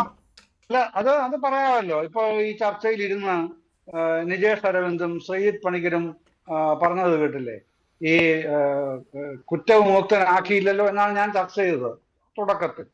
അത് ജാമ്യം കിട്ടിയാൽ കുറ്റവിമുക്തനാകുമെന്നാണ് അതിന്റെ അർത്ഥം എന്ന് ചോദിച്ച് പരിഹരിച്ചത് കേട്ടില്ലേ? ഒരു സാധാരണ നിയമസാക്ഷരതയുള്ള, നിയമജ്ഞാനമൊന്നും വേണ്ട, നിയമസാക്ഷരതയുള്ള ഒരു സാധാരണക്കാരന് പോലും മനസ്സിലാവും ജാമ്യം കിട്ടാതെ കുറ്റവിമുക്തി അല്ല എന്നുള്ളത്. പക്ഷെ അവർക്കത് പറഞ്ഞേ പറ്റൂ. അത് അവരുടെ താല്പര്യമാണ്, അവരുടെ ലക്ഷ്യമാണ്. ഒരു ചെറിയ ചോദ്യം ചോദിച്ചോട്ടെ ശ്രീ ജയചന്ദ്രൻ, താങ്കൾ വഴങ്ങുമെങ്കിൽ ഒരു ചെറിയ ചോദ്യം. ഉണ്ണികൃഷ്ണൻ പോറ്റിക്കും ജാമ്യം കിട്ടിയിട്ടുണ്ട്, കണ്ഠർ രാജീവർക്കും ജാമ്യം കിട്ടിയിട്ടുണ്ട്. രണ്ടും ഒരുപോലെയാണോ? കോടതിയുടെ കണ്ടെത്തൽ ഒന്നാണോ? ഒന്ന് സ്റ്റാറ്റ്യൂട്ടറി ബെയിലാണ്. SIT 90 ദിവസം കൊണ്ട് കുറ്റപത്രം സമർപ്പിക്കാത്തതുകൊണ്ട് അയാളുടെ ഭാഗത്ത് നിന്ന് ഏതെങ്കിലും കാര്യത്തിൽ ലീനിയന്റ് ആയിട്ട് കോടതി പറഞ്ഞിട്ടില്ല. അയാൾ മൾട്ടിപ്പിൾ ബെയിൽ ആപ്ലിക്കേഷൻ കൊടുത്തു. ഇവിടെ ഒരൊറ്റ ബെയിൽ ആപ്ലിക്കേഷനെ കൊടുത്തിട്ടുള്ളൂ. 41 ദിവസത്തിനകത്ത് കിട്ടിയിരിക്കുന്ന സ്റ്റാറ്റ്യൂട്ടറി ബെയിൽ അല്ല, മറിച്ച് അദ്ദേഹത്തിനെതിരെ ഒരു തെളിവിന്റെ കണിക പോലും ഇല്ല എന്ന് പറഞ്ഞിട്ടാണ്. രണ്ടും ഒന്നാണോ? അല്ല, ഞാൻ പറഞ്ഞ അതല്ലല്ലോ ശ്രീജിത്തെ. നിങ്ങളെ പോലെ തന്നെ ഈക്വൽ സ്റ്റാറ്റസ് ഉള്ള പാനലിസ്റ്റ് ആണല്ലോ ഈ ചർച്ചയിലെങ്കിലും ഞാൻ, അല്ലേ? ഇവിടെ ആർക്കും പ്രത്യേകിച്ച് പ്രിവിലേജസ് ഒന്നും ഇല്ലല്ലോ. അതാണ് ഞാൻ ചോദിച്ചത്. അപ്പൊ അത്തരം ഒരു ചർച്ചയിൽ ഇരിക്കുന്ന എന്നോട് നിങ്ങൾ എന്നെ കുറിച്ച് നിങ്ങൾ പരിഹസിക്കുകയാണ്. പിന്നെ ജയചന്ദ്രൻ അറിയില്ലേ, ജാമ്യം കിട്ടിയാൽ കുറ്റവിമുക്തി ഉണ്ടാകില്ല എന്ന് ജയചന്ദ്രൻ അറിയില്ലേ എന്ന് ചോദിക്കുമ്പോൾ അത് പരിഹാസമല്ലാതെ നിങ്ങൾ എന്നെ പഠിപ്പിക്കാൻ വന്നാണെന്ന് ഞാൻ അംഗീകരിക്കണം. ആണോ? അത്രയും വിശാലമായ ജനാധിപത്യം എനിക്കില്ല കേട്ടോ. അതുകൊണ്ടാണ് അതാ പറഞ്ഞത്. അപ്പൊ അങ്ങനെ അത്തരം പരിഹാസങ്ങൾ നിരന്തരം ഉയർത്തിവിടുന്ന നിങ്ങൾക്ക് ഏത് വാദങ്ങളും സ്വാഭാവികമായിട്ട് ഉയർത്താം. അങ്ങയുടെ വാദമായിരുന്നു, അങ്ങനെ തന്നെയാണ് പറഞ്ഞത്. താങ്കളുടെ വാദമാണ്. ഈ ചർച്ചയുടെ വീഡിയോ വരുമ്പോ കേട്ട് നോക്കിയാൽ മതി. അല്ല, കിട്ടിയിട്ടില്ലല്ലോ എന്നാണ് ഞാൻ പറഞ്ഞത്. താങ്കൾ പറഞ്ഞത് കുറ്റവിമുക്തനാക്കിയിട്ടില്ലല്ലോ, ജാമ്യം കിട്ടുകയല്ലേ ജാമ്യമല്ലേ കിട്ടിയുള്ളൂ, കുറ്റവിമുക്തനാക്കിയിട്ടില്ലല്ലോ എന്നാണ്. കുറ്റവിമുക്തനാക്കാൻ ഒരു ജാമ്യം കിട്ടുമ്പോൾ ബെയിൽ അല്ല എന്ന് ആർക്കും അറിയാവുന്ന കാര്യമാണ്. അതായത് ബേസിക് നിയമസാക്ഷരതയുള്ള ആർക്കും അറിയാവുന്ന കാര്യമാണ് എന്നേ പറഞ്ഞുള്ളൂ. അത് വിട്ടുകളാ. എക്സാക്ട്ലി. അതെ, അതാണ് ഞാൻ പറഞ്ഞത്. അപ്പൊ അത്തരത്തിൽ കാര്യങ്ങളെ പിന്നെ അവനവന്റെ താല്പര്യങ്ങൾക്കും ലക്ഷ്യങ്ങൾക്കും അനുസരിച്ച് ഇവിടെ പിന്നെ ചർച്ച ചെയ്യപ്പെടുകയാണല്ലോ. ആയിക്കോട്ടെ, അതൊന്നും എനിക്ക് വിയോജിപ്പൊന്നുമില്ല മഞ്ജുഷേ. ഞാൻ ഈ ചർച്ചകൾ ഏത് തരത്തിലും ഈ അക്രമാസക്തമായ ഏത് ചർച്ചകളെയും ഞാൻ വഴങ്ങിക്കൊടുക്കുന്ന ആളാണ്, താല്പര്യമുള്ള ആളുമാണ്. പക്ഷേ SIT-യുടെ അന്വേഷണം എങ്ങോട്ടാണ് പോകുന്നത്? അത് ഓർത്തിട്ട് താങ്കൾക്ക് ഒരു വിഷമവും തോന്നുന്നില്ലേ? ഈ തന്ത്രിയെ പിടിച്ച് 41 ദിവസം ജയിലിലിട്ടു, എന്തിനു ജയിലിലിട്ടു എന്നിപ്പോൾ പറയാൻ പറ്റുന്നില്ല. അല്ല, പിന്നെ അതിനിടയ്ക്ക് അനിൽ വിളയിലാണെന്ന് തോന്നുന്നു ഇടയ്ക്കൊരു കാര്യം പരാമർശിച്ചല്ലോ, ഈ സ്പെഷ്യൽ കമ്മീഷണറായിരുന്ന മനോജിന്റെ കാര്യം. പ്രിയപ്പെട്ട അനിൽ, ഈ പിന്നെ സ്പെഷ്യൽ കമ്മീഷണർക്ക് നേരത്തെ ഓവറോൾ സൂപ്പർവിഷന്റെ ചുമതല ഉണ്ടായിരുന്നുള്ളൂ ശബരിമലയിലെ കാര്യങ്ങളിൽ. അതങ്ങനെ അല്ലാതാവുന്നത് പിന്നെ 2023 ജൂൺ 30 ഹൈക്കോടതി വിധിയിലാണ്, ഇതേ ഡിവിഷൻ ബെഞ്ചിന്റെ തന്നെ വിധിയിലാണ്. അപ്പൊ അന്ന് അവർ പറയുകയാണ്, ഖണ്ഡിതമായി പറയുന്നുണ്ട്, ഇനി മുതൽ ശബരിമലയിൽ ഏതെങ്കിലും തരത്തിലുള്ള മെയിൻ്റനൻസ് നടക്കുകയാണെന്നുണ്ടെങ്കിൽ അക്കാര്യം ആദ്യം മുൻകൂട്ടി സ്പെഷ്യൽ കമ്മീഷണർ അറിയിക്കണം. എന്തിന്? അതും പറയുന്നുണ്ട്, അദ്ദേഹം ഞങ്ങളെ അറിയിക്കണം. ആ വിവരം ഞങ്ങൾ ഡിവിഷൻ ബെഞ്ച് പരിശോധിക്കും. ആവശ്യമാണെങ്കിൽ ഞങ്ങൾ സ്പെഷ്യൽ കമ്മീഷണർക്ക് നിർദ്ദേശം കൊടുക്കും. അദ്ദേഹം നിങ്ങൾക്ക് അനുമതി തരും. അങ്ങനെ മാത്രമേ ഇനി പാടുള്ളൂ എന്ന് പറയുന്നത് ഈ പിന്നെ 30/6/2023 അതിന് മുമ്പ് സ്പെഷ്യൽ കമ്മീഷണർമാർക്ക് ഓവറോൾ ചുമതലയുള്ളൂ. അതല്ല മഞ്ജുഷ, ഞാൻ പറഞ്ഞു വന്ന അതല്ല. അപ്പൊ തന്ത്രിക്ക് റെസ്പോൺസിബിലിറ്റി എന്ന് മുതലേ വരുന്നേ. അങ്ങനെയെങ്കിൽ തന്ത്രിക്ക് ആ റെസ്പോൺസിബിലിറ്റി ഉണ്ടോ എന്ന് മുതൽ വന്നു. പക്ഷെ അദ്ദേഹം ഇടപെട്ടില്ല എന്ന് പറഞ്ഞിട്ടല്ലേ അദ്ദേഹത്തിനെതിരെ കേസെടുത്തത്. അതെ, ഞാൻ പറയുന്നത് സ്പെഷ്യൽ കമ്മീഷണർ ഓക്കെയാണ്, പക്ഷേ പിന്നെ തന്ത്രി ചെയ്തിരിക്കുന്ന കുറ്റമാണെന്ന് എങ്ങനെ പറയാൻ പറ്റും? രണ്ടുപേരുടെയും ചുമതലയായിരുന്നില്ല എന്നല്ലേ പറയാൻ പറ്റുള്ളൂ. അല്ല ശ്രീജിത്ത, ഞാൻ പറഞ്ഞത് പിന്നെ അനിൽ അങ്ങനെ ഒരു വാദം ഉന്നയിച്ചുകൊണ്ടാണ് ഞാൻ പറഞ്ഞത്. ഇതിനു മുമ്പ് കണ്ടില്ലല്ലോ.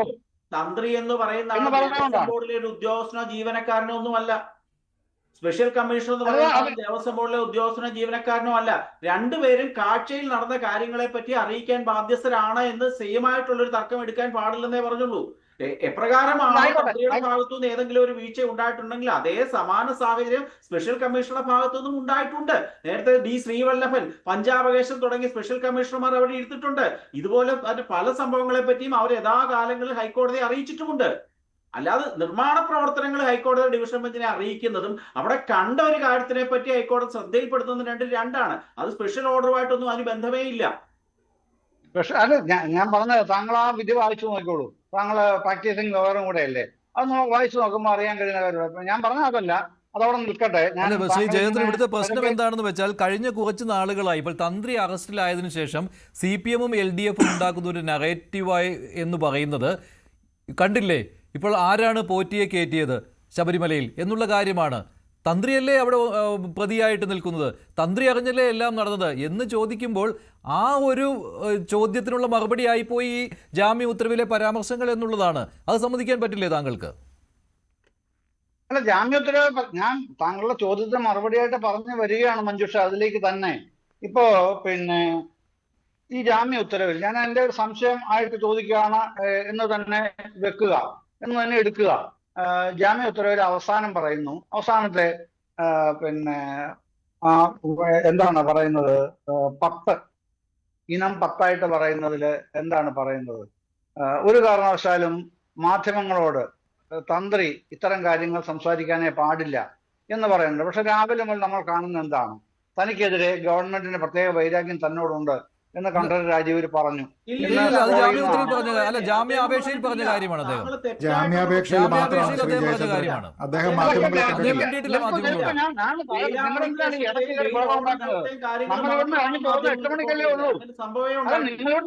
നമ്മളിവിടുന്ന് 8 മണിക്കല്ലേ ഇറങ്ങി പോകുന്നുള്ളൂ. നിങ്ങൾ ദയവായി എന്ന് ചെറിയ കാണിക്കൂ. മാധ്യമങ്ങളെ കണ്ടിട്ടില്ല. ആര്? കണ്ഠരര് രാജീവര്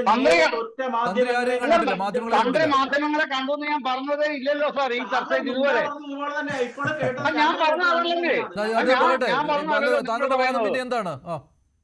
നിങ്ങൾ വെറുതെ ഇടപെട്ട് ഞാൻ പറയുന്ന ഒരു കാര്യം എന്താണ് ഞാൻ പറയുന്നതെന്ന് പൂർത്തിയാക്കാനുള്ള സന്ദർഭം പോലും സമയം പോലും എനിക്ക് തരാം. അതിനകത്ത് കയറി തിരികെ കയറ്റുന്ന എന്തിനാണ്? ഞാൻ എന്താണ് പറയുന്നത് താങ്കൾക്ക് എങ്ങനെ മനസ്സിലാവും?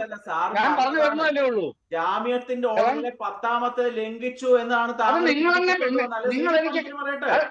ഞങ്ങളൊക്കെ. എനിക്ക് നിങ്ങൾ ട്യൂഷൻ എടുക്കുന്ന എന്തിനാണ് സാർ? ദയവായി ഞാൻ എന്റെ വാദങ്ങൾ പറയട്ടെ.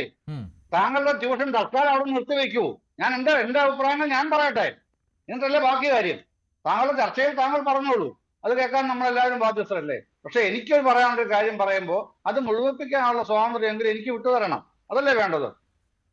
ഞാൻ പറഞ്ഞത് എന്താണ്? ഞാൻ പറഞ്ഞത് ഈ ജാമ്യ ഉത്തരവിന്റെ അവസാനത്തെ 10ാമത്തെ ഇനമായിട്ട് കൊടുത്തിരിക്കുന്നത് അങ്ങനെ പറയാൻ പാടില്ല. പക്ഷെ തന്ത്രിയുടെ എന്ന രീതിയിൽ ഇന്ന് മാധ്യമങ്ങളിലെല്ലാം സ്ക്രോൾ ചെയ്തു പോരുന്ന ഒരു സംഗതിയുണ്ട്. ഇങ്ങനെയാണ് ഗവൺമെന്റ് എന്നോടുള്ള വൈരാഗ്യമാണ്. പക്ഷെ ഒരൊറ്റ മാധ്യമം പോലും ന്യൂസ് 18 ഉൾപ്പെടെ ഇങ്ങനെയാണ് ജാമ്യാപേക്ഷയിൽ തന്ത്രി പറഞ്ഞിരിക്കുന്നത് എന്ന് ആരും എവിടെയും ചേർത്ത് കണ്ടില്ല. ഞാൻ കണ്ടില്ല കേട്ടോ. അങ്ങനെ പറയാതെ ഞാൻ തന്നെ പറഞ്ഞല്ലോ ഇവിടെ. താങ്കൾ കണ്ടില്ല എന്ന് പറഞ്ഞത് ഒരു വസ്തുതയാണോ? അല്ല, ജാമ്യാപേക്ഷയിൽ താങ്കൾ കണ്ടില്ല എന്ന് പറഞ്ഞത് ഒരു വസ്തുതയാണോ? ഡൽഹി ഞാൻ കണ്ടിട്ടില്ല എന്ന് പറഞ്ഞത് ഇന്ത്യയുടെ ക്യാപിറ്റൽ അല്ലാതാവൂ. എനിക്കെതിരെയുള്ള ഈ പ്രതികാരത്തിന് കാരണം, എന്നെ പ്രതിയാക്കിയതിന് കാരണം എന്നുള്ളത് തന്ത്രി ജാമ്യാപേക്ഷയിൽ പറഞ്ഞ കാര്യമാണ്. മഞ്ജുഷ് അല്ലേ ഈ ഷോ നയിക്കുന്നത്? സാർ, ഒരു ചർച്ചയിൽ ഒരു വാദം ഉന്നയിക്കുമ്പോ അത് നമ്മൾ പറയുന്ന വാദം യുക്തിസഹമാണ്ടേ സാർ? ഞങ്ങൾ അങ്ങനെ പറഞ്ഞില്ല എന്ന് പറയുമ്പോൾ അത് തിരുത്തേണ്ടത് ബാധ്യതയാണ്. അല്ലെങ്കിൽ അത് മഞ്ജുഷ് പറയട്ടെ. ഞാൻ പറഞ്ഞു, താങ്കളുടെ തെറ്റിദ്ധാരണയായിരുന്നു. മഞ്ജുഷിന്റെ ഞാൻ അങ്ങനെ കണ്ടില്ലെന്നാണ് ഞാൻ പറഞ്ഞത്. മഞ്ജുഷ് പറയുന്നു അങ്ങനെ അല്ല, ഉണ്ടെന്ന് പറയുന്നു. ഓക്കെ. പിന്നെ ഈ ജാമ്യ വ്യവസ്ഥകളൊക്കെ അവിടെ എഴുതി വെച്ചിട്ടുണ്ടല്ലോ, 1 മുതൽ 10 വരെയുള്ള എല്ലാ ജാമ്യ വ്യവസ്ഥകളും ഉണ്ടല്ലോ. ഇത് ഇദ്ദേഹം കുറ്റക്കാരനല്ല എന്ന് സ്ഥാപിക്കപ്പെടട്ടെ. അതിൽ എനിക്കും ഇഷ്ടം അതാണ്, ആഗ്രഹം അതാണ്. ഞാൻ നേരത്തെ തന്നെ പറഞ്ഞിട്ടുണ്ട്. എനിക്ക് അവരെയൊക്കെ വ്യക്തിപരമായി കുറച്ചൊക്കെ അറിയുന്നവരും അടുപ്പമുള്ളവരുമാണ്, വളരെ കുറച്ചൊക്കെ. അതുകൊണ്ട് അവര് നേരത്തെ തന്നെ ഇത്തരം കാര്യങ്ങളിൽ മഞ്ജുഷിന്റെ ചർച്ചയിൽ ഞാൻ പറഞ്ഞിട്ടുണ്ട്. പക്ഷെ അതുകൊണ്ടൊന്നും നമ്മളുടെ യോജിപ്പുകളും വിയോജിപ്പുകളും അതില്ലാതാവുന്നില്ല. അത് ഇഷ്യൂ ബേസ്ഡ് ആയിട്ടാണല്ലോ പറയുന്നത്. ആ ഇഷ്യൂ ബേസ്ഡ് ആയിട്ട് തന്നെയാണ് പറഞ്ഞത്. ഇക്കാര്യത്തിലും അത്തരത്തിലുള്ള ഏതെങ്കിലും തരത്തിലുള്ള ക്രമക്കേടുകൾ ഉണ്ടെന്നുണ്ടെങ്കിൽ ബന്ധപ്പെട്ട കുറ്റക്കാരെല്ലാം ശിക്ഷിക്കപ്പെടണം. ഇപ്പൊ ഇദ്ദേഹത്തിന്റെ കാര്യം നെടുമ്പളം ഫിനാൻസ് ബന്ധപ്പെട്ട് 2.5 കോടി രൂപയുടെ കാര്യം വന്നപ്പോൾ ഞാൻ പറഞ്ഞത് അങ്ങനെയല്ല, ഞാൻ മനസ്സിലാക്കിയിട്ടുള്ളത് അങ്ങനെയല്ല. കോട്ടയത്ത് പൂട്ടിപ്പോയ മറ്റൊരു സ്ഥാപനമുണ്ട്. ആ സ്ഥാപനത്തിൽ നിന്ന് 4,58,00,000 രൂപയുടെ നിക്ഷേപം ഇദ്ദേഹത്തിന്റെ ഉറ്റബന്ധുവായ മറ്റൊരാൾക്ക് ഉണ്ടെന്നാണ് ഞാൻ മനസ്സിലാക്കിയിട്ടുള്ളത്. ഈ നെടുമ്പളം ഫിനാൻസ് അല്ല ഞാൻ പറഞ്ഞിട്ടുള്ളത് കേട്ടോ. അപ്പോഴും അല്ല ഇപ്പോഴും അല്ല. ഞാൻ എപ്പോഴും മറ്റേ കാര്യമാണ് ഞാൻ അറിഞ്ഞിട്ടുള്ളത് പറയുന്നത്. അത് അന്വേഷിക്കുന്നുണ്ട്, അത് ED അന്വേഷിക്കുന്നുണ്ട്. ഇത്തരം കാര്യങ്ങൾ ഇന്ന് എനിക്കറിയാൻ കഴിഞ്ഞിട്ടുണ്ട്. ആ കാര്യങ്ങൾ ഞാൻ പറഞ്ഞിട്ടുണ്ട്. പക്ഷെ ഇതിൻ്റെ അകത്ത് ഈ ജാമ്യ ഉത്തരവിൽ അതൊന്നും പറയേണ്ട കാര്യമില്ല, വരുന്നില്ല. പക്ഷേ ഇപ്പോ ഇതിന്റെ അകത്ത് 5 വിളയിൽ നിന്ന് അറിയാമെന്ന് തോന്നുന്നു. സംശയം ചോദിക്കുക, എനിക്കറിയാൻ ചോദിക്കുകയാണ്. കേട്ടത് ഇതിന്റെ അകത്ത് PMLA അട്രാക്ട് ചെയ്യുമോ ഇല്ലയോ എന്നുള്ള അന്വേഷണം നടന്നു. അതുമായി ബന്ധപ്പെട്ട് എന്തെങ്കിലും ഇതിന്റെ അകത്ത് ഈ കൊട്ടാരക്കര കോടതിയിൽ അതുമായി ബന്ധപ്പെട്ട് എന്തെങ്കിലും ഉണ്ടോ? ശ്രീ അനിൽവിളയിൽ താങ്കൾ പ്രാക്ടീസ് ആണെന്നല്ലേ പറഞ്ഞത്?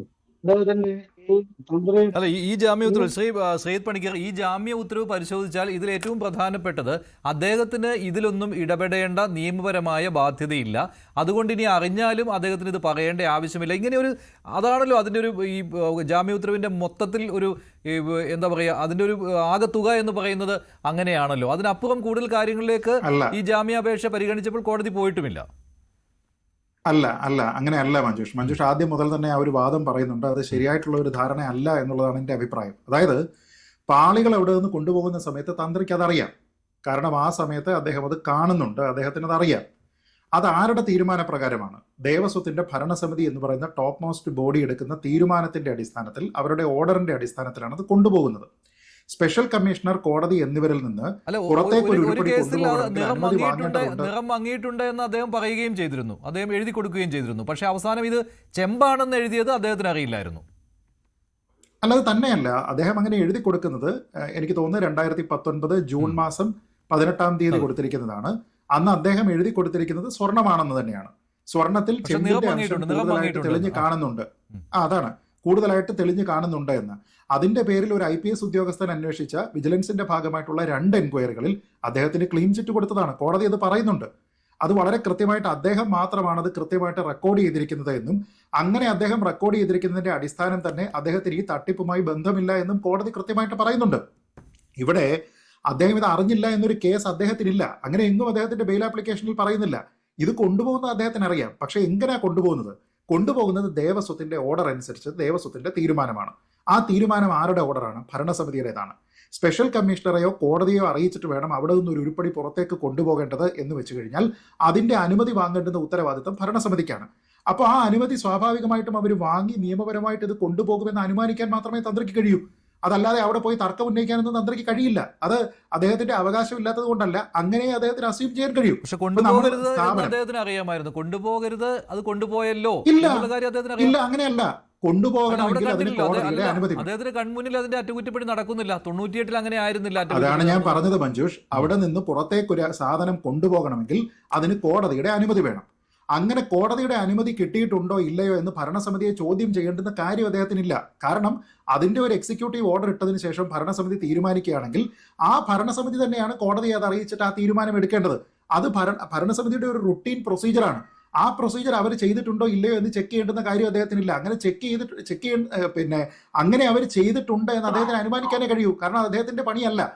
അതുകൊണ്ടാണ് ഞാൻ പറഞ്ഞത് ഇത് കേവലം അദ്ദേഹം അവിടെ കണ്ടു, പക്ഷെ അദ്ദേഹം അത് തെറ്റ് റിപ്പോർട്ട് ചെയ്തില്ല എന്നല്ല. ഇത് നടക്കുന്ന സമയത്ത് ഇത് കൃത്രിമത്വത്തിന് വേണ്ടിയിട്ടാണ് എന്ന രീതിയിലത്തേക്കുള്ള അറിവ് അദ്ദേഹത്തിനില്ല. ഇത് തട്ടിപ്പാണെന്നും പിന്നീട് അതിൽ നിന്ന് സ്വർണം ചുരണ്ടിയെടുത്ത് കളഞ്ഞതിന് ശേഷം ബാക്കിയാണ് കൊണ്ടുവെക്കുന്നത് എന്നും അദ്ദേഹത്തിന് അറിയില്ല. ഇതാരെങ്കിലും തട്ടിപ്പ് നടത്തുകയല്ല. ദേവസ്വത്തിന്റെ ചുമതലപ്പെട്ടിരിക്കുന്ന തിരുവാഭരണം കമ്മീഷണർ ഉൾപ്പെടെയുള്ള ഉദ്യോഗസ്ഥർ അവിടെ വന്ന് നിന്ന് മഹസർ തയ്യാറാക്കിയിട്ട് എക്സിക്യൂട്ടീവ് ഓർഡർ പ്രകാരമാണ് ഈ സാധനത്തിനെ അവിടെ നിന്ന് കൊണ്ടുപോകുന്നത്. അതുകൊണ്ടത് സ്വാഭാവികമായിട്ടുള്ള ഒരു റുട്ടീൻ മെയിൻ്റനൻസ് പരിപാടി എന്ന രീതിയിലത്തേക്ക് മാത്രമാണ് അദ്ദേഹം പറയുന്നത്. അതുകൊണ്ട് വളരെ കൃത്യമായിട്ട് പറയുന്നുണ്ട്, തന്ത്രിക്ക് യാതൊരു വിധത്തിലുള്ള മാലിഫൈഡ് ഇന്റൻഷൻ ഇല്ല എന്ന് വ്യക്തമായിട്ട് എഴുതിയിട്ടുണ്ട്. നേരത്തെ പറഞ്ഞിരിക്കുന്ന ഈ ഒരു കമ്മ്യൂണിക്കേഷനിൽ അദ്ദേഹം മാത്രമാണ് ഇത് സ്വർണം പൂശിയതാണ് എന്ന് എഴുതിയിരിക്കുന്നത്. അതുകൊണ്ട് അദ്ദേഹത്തിന് ദുരുദ്ദേശമില്ല എന്ന് വളരെ കൃത്യമായിട്ട് പറയുന്നുണ്ട്. തന്നെയുമല്ല, ബാക്കി കാര്യങ്ങൾ എവിടെയാണ് പറയുന്നത്? ദേവസ്വം മാനുവലിന്റെ 2ാമത്തെ വോളിയം 14-ാം ചാപ്റ്റർ സബ് ക്ലോസ് 15 അതിൽ വളരെ കൃത്യമായിട്ട് പറയുന്നുണ്ട്, തന്ത്രിക്ക് ആചാരം, പൂജ, ചടങ്ങുകൾ ഇതുമായി ബന്ധപ്പെട്ട കാര്യങ്ങൾ മാത്രമേ അദ്ദേഹത്തിനുള്ളൂ. അഡ്മിനിസ്ട്രേറ്റീവ് മാറ്റേഴ്സിൽ അദ്ദേഹത്തിന് ഒരു തരത്തിലുള്ള കൺട്രോളും ബോർഡിന്റെ ക്ഷേത്രങ്ങളിൽ ഇല്ല. ബോർഡിൻ്റെതല്ലാത്ത ക്ഷേത്രങ്ങളുമുണ്ട്, ബോർഡിന്റെ ക്ഷേത്രങ്ങളിൽ ഇല്ല എന്ന് പറഞ്ഞിട്ടുണ്ട്. ഏതെങ്കിലും ഒരു വിഷയത്തിൽ തന്ത്രി അഭിപ്രായം പറയണമെങ്കിൽ പോലും ബോർഡ് അദ്ദേഹത്തിനോട് രേഖാമൂലം ആവശ്യപ്പെടണം. ഇവിടുത്തെ ഒരു കോൺട്രഡിക്ഷൻ ഞാൻ പറയാം. അതായത് ഈ SIT അവിടെ ഉന്നയിച്ചിരിക്കുന്ന കോൺട്രഡിക്ടറി ആയിട്ടുള്ള 2 വാദങ്ങളുണ്ട്. ഒന്നാമത്തെ വാദം, തന്ത്രിക്കെതിരെ അവർ കേസെടുക്കും കാരണം തന്ത്രി ദേവസ്വം ബോർഡിന്റെ സബോർഡിനേറ്റ് സ്റ്റാഫ് ആണെന്ന് പറയുന്നുണ്ട്. അങ്ങനെയാണെങ്കിൽ ഭരണസമിതിക്ക് താഴെ വരുന്ന ഒരാൾ മാത്രമാണ് തന്ത്രി. അതേ SIT തന്നെ പറയുന്നു ഭരണസമിതിക്ക് താഴെയാണ് അദ്ദേഹമെങ്കിലും ഭരണസമിതി എടുത്തിരിക്കുന്ന തീരുമാനത്തിനെ അദ്ദേഹം ചോദ്യം ചെയ്യുകയും റിപ്പോർട്ട് ചെയ്യുകയും വേണമെന്ന്. അത് കോൺട്രഡിക്ടറിയാണ്. നിങ്ങളൊരു സ്ഥാപനത്തിന്റെ സബോർഡിനേറ്റ് ആയിട്ട് നിൽക്കുകയാണെങ്കിൽ നിങ്ങളുടെ സീനിയർ ഉദ്യോഗസ്ഥർ എടുത്തിരിക്കുന്ന തീരുമാനത്തിനെ നിങ്ങൾ എവിടെ ചോദ്യം ചെയ്യാനാണ് നിങ്ങളുടെ റൈറ്റ് ഉള്ളത്?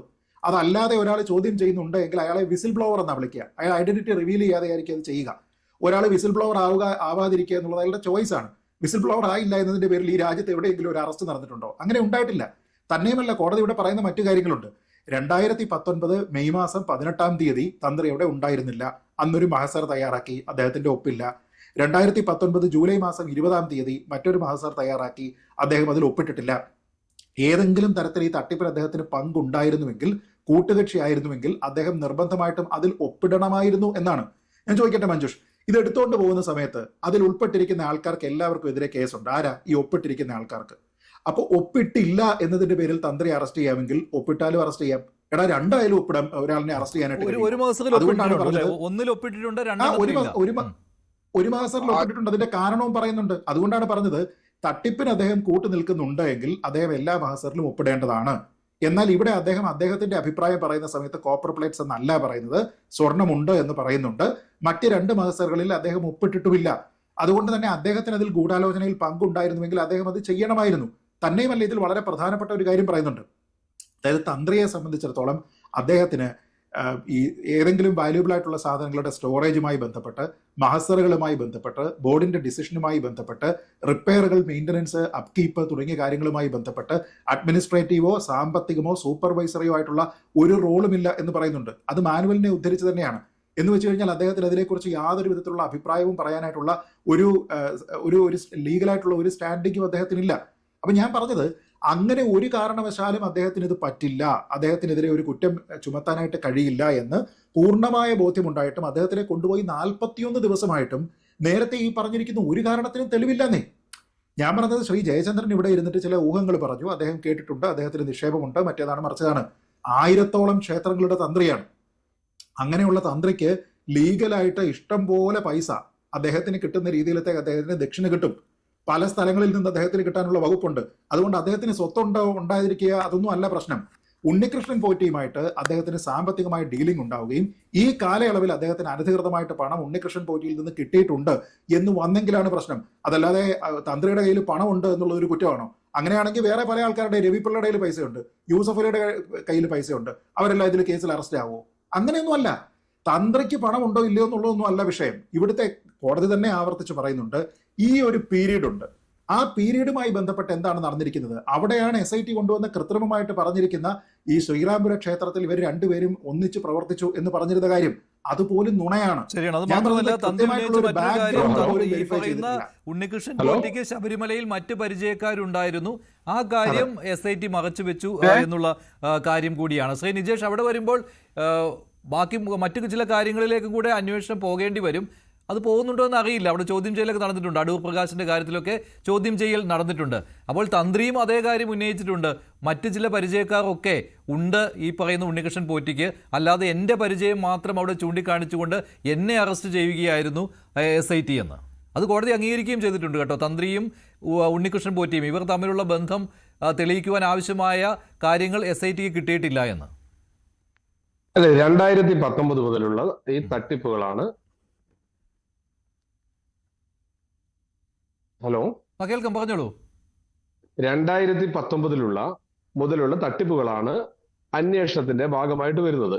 ആ കാലഘട്ടത്തിൽ കോൺഗ്രസുകാരോ മറ്റാളുകളോ ഇതിന്റെ ഒരു അധികാര സ്ഥാനത്തും ഇല്ല എന്നുള്ള കാര്യം ഉറപ്പാണ്.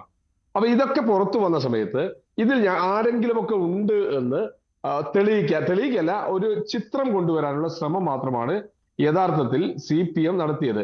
അതിന് ആരൊക്കെയോ ചേർന്ന് വഴിയൊരുക്കി കൊടുക്കുന്ന ഒരു സാഹചര്യമാണ് ഇപ്പോ കഴിഞ്ഞ കുറച്ചു കാലം ഉണ്ടായത്. പക്ഷെ അത് ഓരോന്നായിട്ട് തെളിയിക്കപ്പെടുന്ന സാഹചര്യമാണ്. തൊട്ടതെല്ലാം പൊട്ടുന്ന, തൊട്ടതെല്ലാം കുളമാവുന്ന ഒരു സാഹചര്യത്തിലേക്ക് ഈ ഗവൺമെന്റ് മാറിക്കഴിഞ്ഞു. അതുകൊണ്ട് ഇനി എത്ര ആരുടെ പേരിൽ ആരോപിച്ചാലും ശരി, സോണിയാഗാന്ധിയെ കുറെ ദിവസം കൊണ്ടുവന്നു.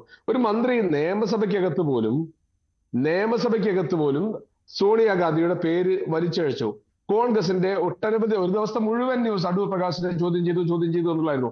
പക്ഷെ ഇതൊന്നും എവിടെയും എത്തിയില്ല എന്നും ഇതൊന്നുമല്ല യാഥാർത്ഥ്യമെന്നും കേരളത്തിലെ ജനങ്ങൾക്കറിയാം. അപ്പൊ അവരെ മാറ്റാൻ വേണ്ടി, അവരുടെ മനസ്സിൽ നിന്ന് ഒരു പുകമറ സൃഷ്ടിക്കാൻ വേണ്ടി തന്ത്രിയെ അറസ്റ്റ് ചെയ്തു. അത് യഥാർത്ഥത്തിൽ വല്ലാത്തൊരു സ്റ്റേജ് ആയിരുന്നു. കാരണം കേരളത്തിലെ വിശ്വാസികളുടെ മനസ്സിനകത്തേക്ക്, കേരളത്തിലെ സാധാരണക്കാരന്റെ മനസ്സിനകത്തേക്ക് ഒരു പിക്ചർ കൊടുക്കുന്നതിൽ, ഇതിനകത്തുള്ള എല്ലാവരും കള്ളന്മാരാണ് എന്നൊരു നെറേറ്റീവ് സൃഷ്ടിക്കുന്നതിൽ ഈ സർക്കാർ SIT ഒരു പരിധി വരെ വിജയിച്ചിട്ടുണ്ട്. പക്ഷെ അതും ഏകദേശം പാളിപ്പോകുന്ന ഒരു സാഹചര്യമാണ് ഇപ്പോ ഉള്ളത്. അതും പാളിപ്പോയി എന്നുള്ളതിൽ യാതൊരു സംശയവുമില്ല.